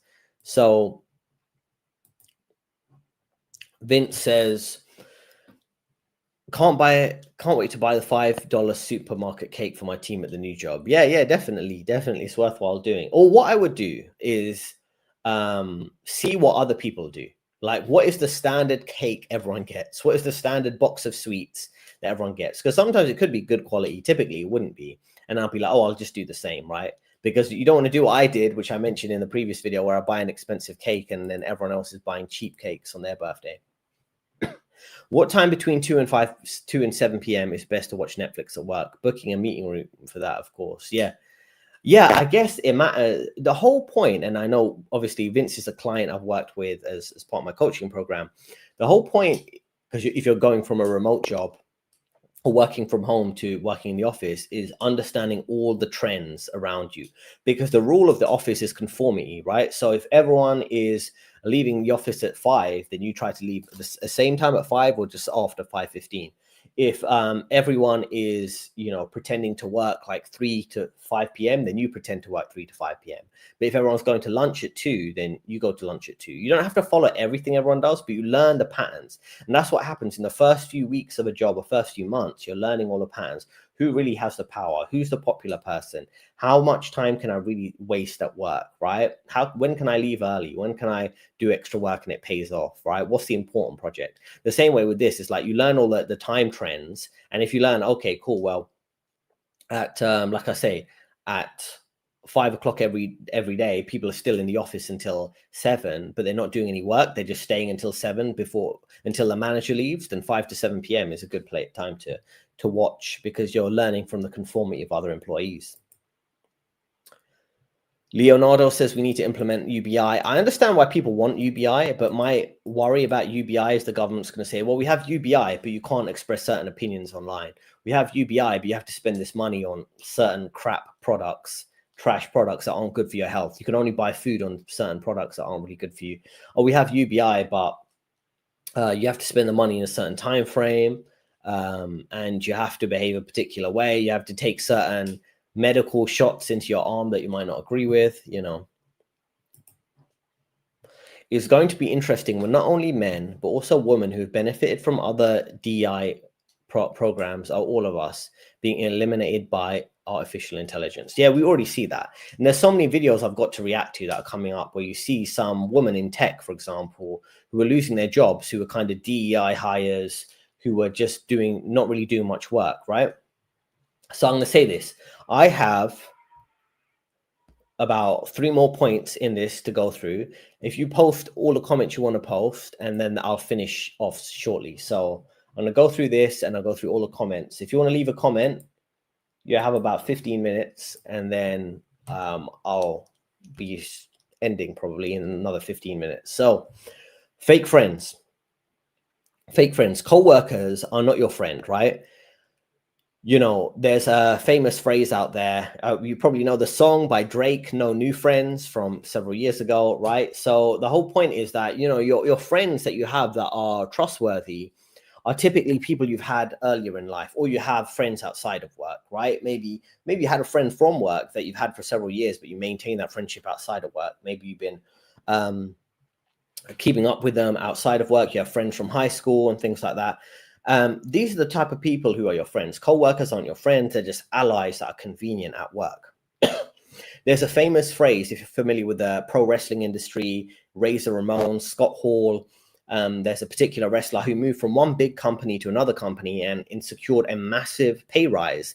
And not only that, he did something very interesting in his job contract, which I'm sure we can all hope for, which is called larger nations clause. And what that basically means is, if you're a big name star or high performer and you move to this new company and you got a certain pay packet, right? Certain salary amount.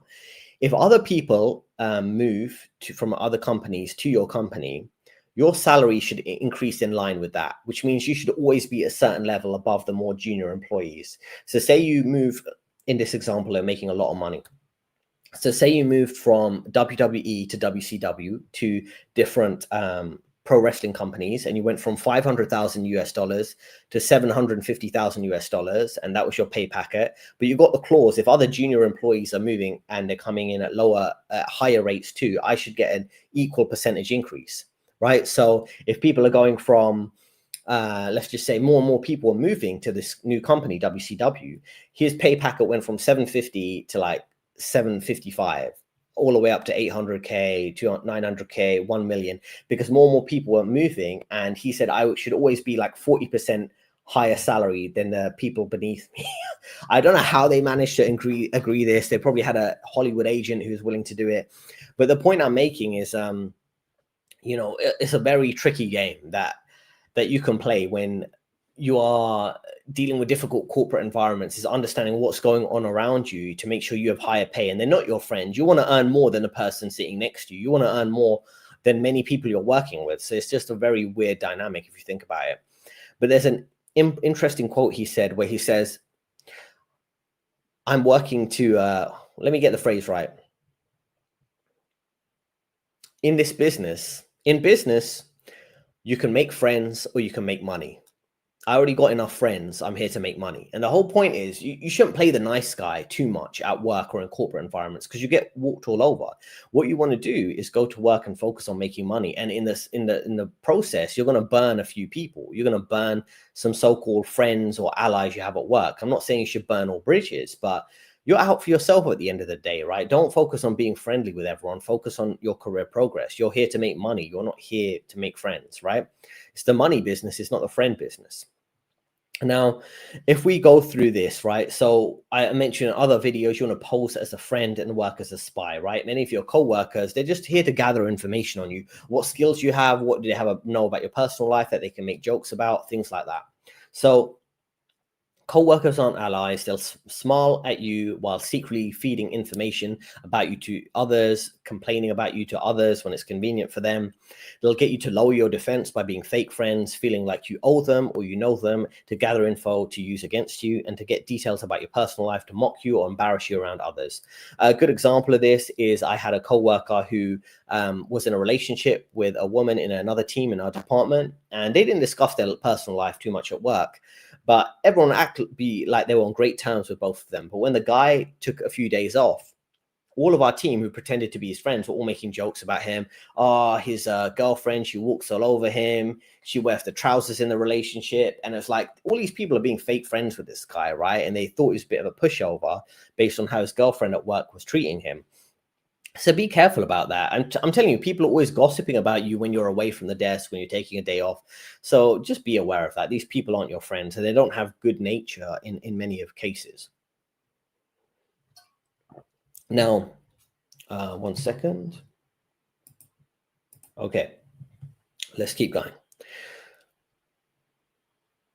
Now, when I say they gather info to use against you, and then also there's many co-workers that have an inferiority complex, right? They're envious, right? They're co-workers that resent your success. So it's best to kind of keep modest and keep your wins brief to avoid jealousy, right? That's something I always try to do. I try to just kind of keep a low profile in many cases, not to trigger their, constant insecurity about tons of things. Harmful humor can really hurt you, right? So I want to be careful. This is what I mean about setting clear boundaries. So make sure they respect you and don't walk all over you. If they make a disrespectful joke, you should defend yourself immediately, right? And they'll say you might be overreacting, but just say, no, I don't really put up with jokes like that. I'm here to work. I'm here to keep it professional. So I don't appreciate that joke. Please don't make comments like that about me. That's a clear way of setting a boundary with people. Otherwise, they'll keep pushing boundaries. They'll test boundaries. They'll make a little comment on your race, your culture, your gender. They'll find what is your sacred cow, for example. What do you hold dear? A relationship, a political view, whatever that would be, and really try to push boundaries to make fun of it. This is how they try to undermine you, and then they try to undermine you with your work tasks. So be careful with that.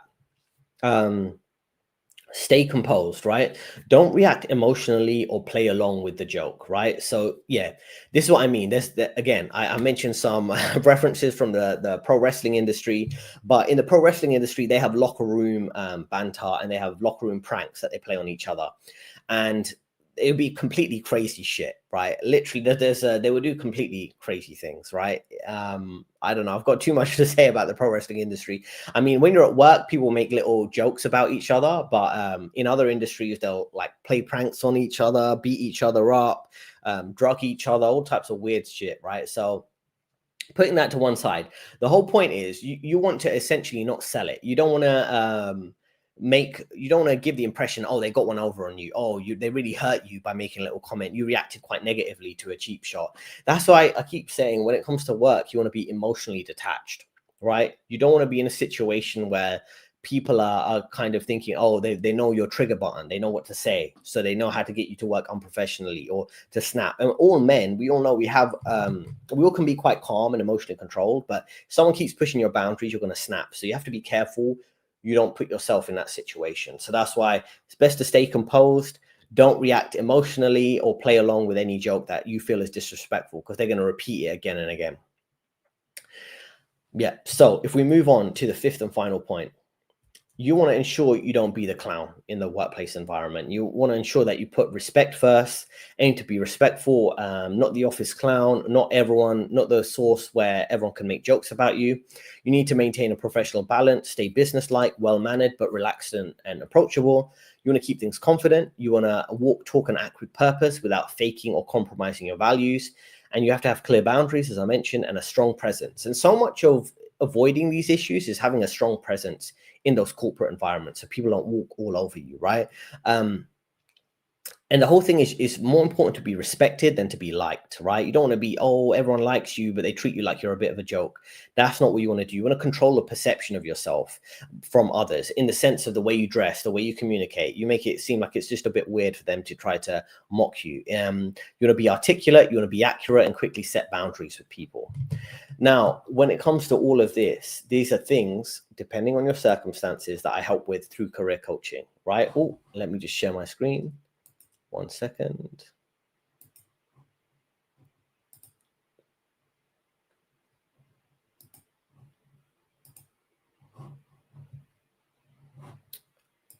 There we go. So I'm going to go through the comments in a second. So like I say, right, if you want to succeed, you want to say less, you want to win more, you want to understand these rules of protecting your reputation, of setting clear boundaries, of having that career success, whether it's searching for a new job, dealing with a layoff, dealing with the promotions, difficult managers and co-workers, and even personal finance and investing. These are all type of things I teach throughout my career coaching program. So link in description if you want to work on that. It's going to get tougher over the next few years. I know we want things to get easier. Everyone wants us to breathe a sigh of relief. They're dealing with, social dysfunction, economic dysfunction. It's going to get difficult next year, right? There's no way of saying that nicely. And this is, I try to help you, provide you with a unique solution to help you work through that difficult scenario. Let's go through the comments, right? Final comments. Leave a comment if you want me to react to it, because we've got, like I say, a few minutes to get through this. My phone battery is not particularly high either, so we haven't got loads of time. DEI equals scapegoating others for your own failings. Yes, I think DEI, I understand different demographics want to succeed, but yeah, there's a lot of unfair treatment against hardworking employees because they want to hire someone of a particular demographic just for the sake of saying they have DEI. I think UBI would not even be needed. I think government should create a 401k since birth, funded by government and parents. Once the kid reaches 18, they should start receiving dividends. Yeah, that makes sense, like a reverse pension. So instead of the stock market only paying pensioners, they should pay young people too. I think these are all good ideas, but we know this government doesn't have good ideas, and the government is about controlling you, not about helping you. People need to learn to stop blaming others for their own failings. Scapegoating is the source of racism, tribalism, ethnocentrism, and nationalism. People need to stop being victims. Yeah, I think victim culture is how, again, the system controls you. If everyone feels like they're a victim and they can't succeed, then you stay where you are and you just kind of let the system lie to you and control you. Vagabonded is a great manga man. You'll love it. Catching up on One Punch Man, highly recommend it. Yeah, I definitely want to get through it. I'm on volume 2, so yeah, I don't know. It's just, I don't know. And let me know how you lot feel, maybe in the comment section. Anytime you do something that's fun, you always feel like I should be doing something productive, particularly if you're self-employed, like I am as a career coach, running your own business. You're always like, okay, I can spend an hour reading manga or focus on something for my business. And then you end up putting aside a lot of hobbies and things, but I definitely need to spend some time on it. One Punch Man is my favorite. Yeah, definitely. I know lots of people like it. Hi, shout out to 100 miles per hour. How can we deal with a dictator-like manager? It's so funny. One of the videos I've got coming up does cover this type of dictator-manager dynamic, but I've got so many videos to kind of prep for, which I'm doing now. How to deal with a dictator-like manager? You've got to find loopholes where you can. It's really hard to describe with a very short message and scenario. I don't like everything going on. You can click the link on the screen right now in the pinned comment, and I can help you with more detailed info. But if you have a difficult manager who's a dictator, I would find loopholes where I can have more freedom to do and work how I want. If he's micromanaging you, you kind of have to buy his trust that you can do things without him stepping in, or you set clear boundaries, like and you can say this in nice ways, like, oh yeah, I can handle that myself. We can discuss once I finish the project. There's nothing to worry about. You're kind of putting their mind at ease that they don't need to constantly be checking up on you. If they're being too harsh with you, I would just kind of not take the criticism to heart and not take them seriously, like you're just there to do your job. And at the same time, I'd be planning an escape plan. Like, how long do you have to deal with this guy before you can leave? Like, maybe you just need to get 1 to 2 years of experience before you leave, and not just let it impact you emotionally. I'd be very emotionally detached. And it's funny because sometimes people would criticize me because they thought I didn't care about the job just because I was emotionally detached. And it's like, well, I'm doing all the work and I'm working hard. I can't like do anything more than that. Like, just because you want me to play along with the emotional drama at work, oh, I'm stressed, oh, we have to be super serious. It's just like, well, I've done the work. Like, I don't know what else you want me to say. And when you deal with a dictator, it's like a dictator in what way? In terms of him being micromanaging, in terms of him wanting you to have, from what I've seen, is people want you to be serious because the manager's serious. It's just like, well, I'm just doing the work. I don't have to play along with the emotional trauma that other people have. So yeah, it depends on what particular dynamic. Okay.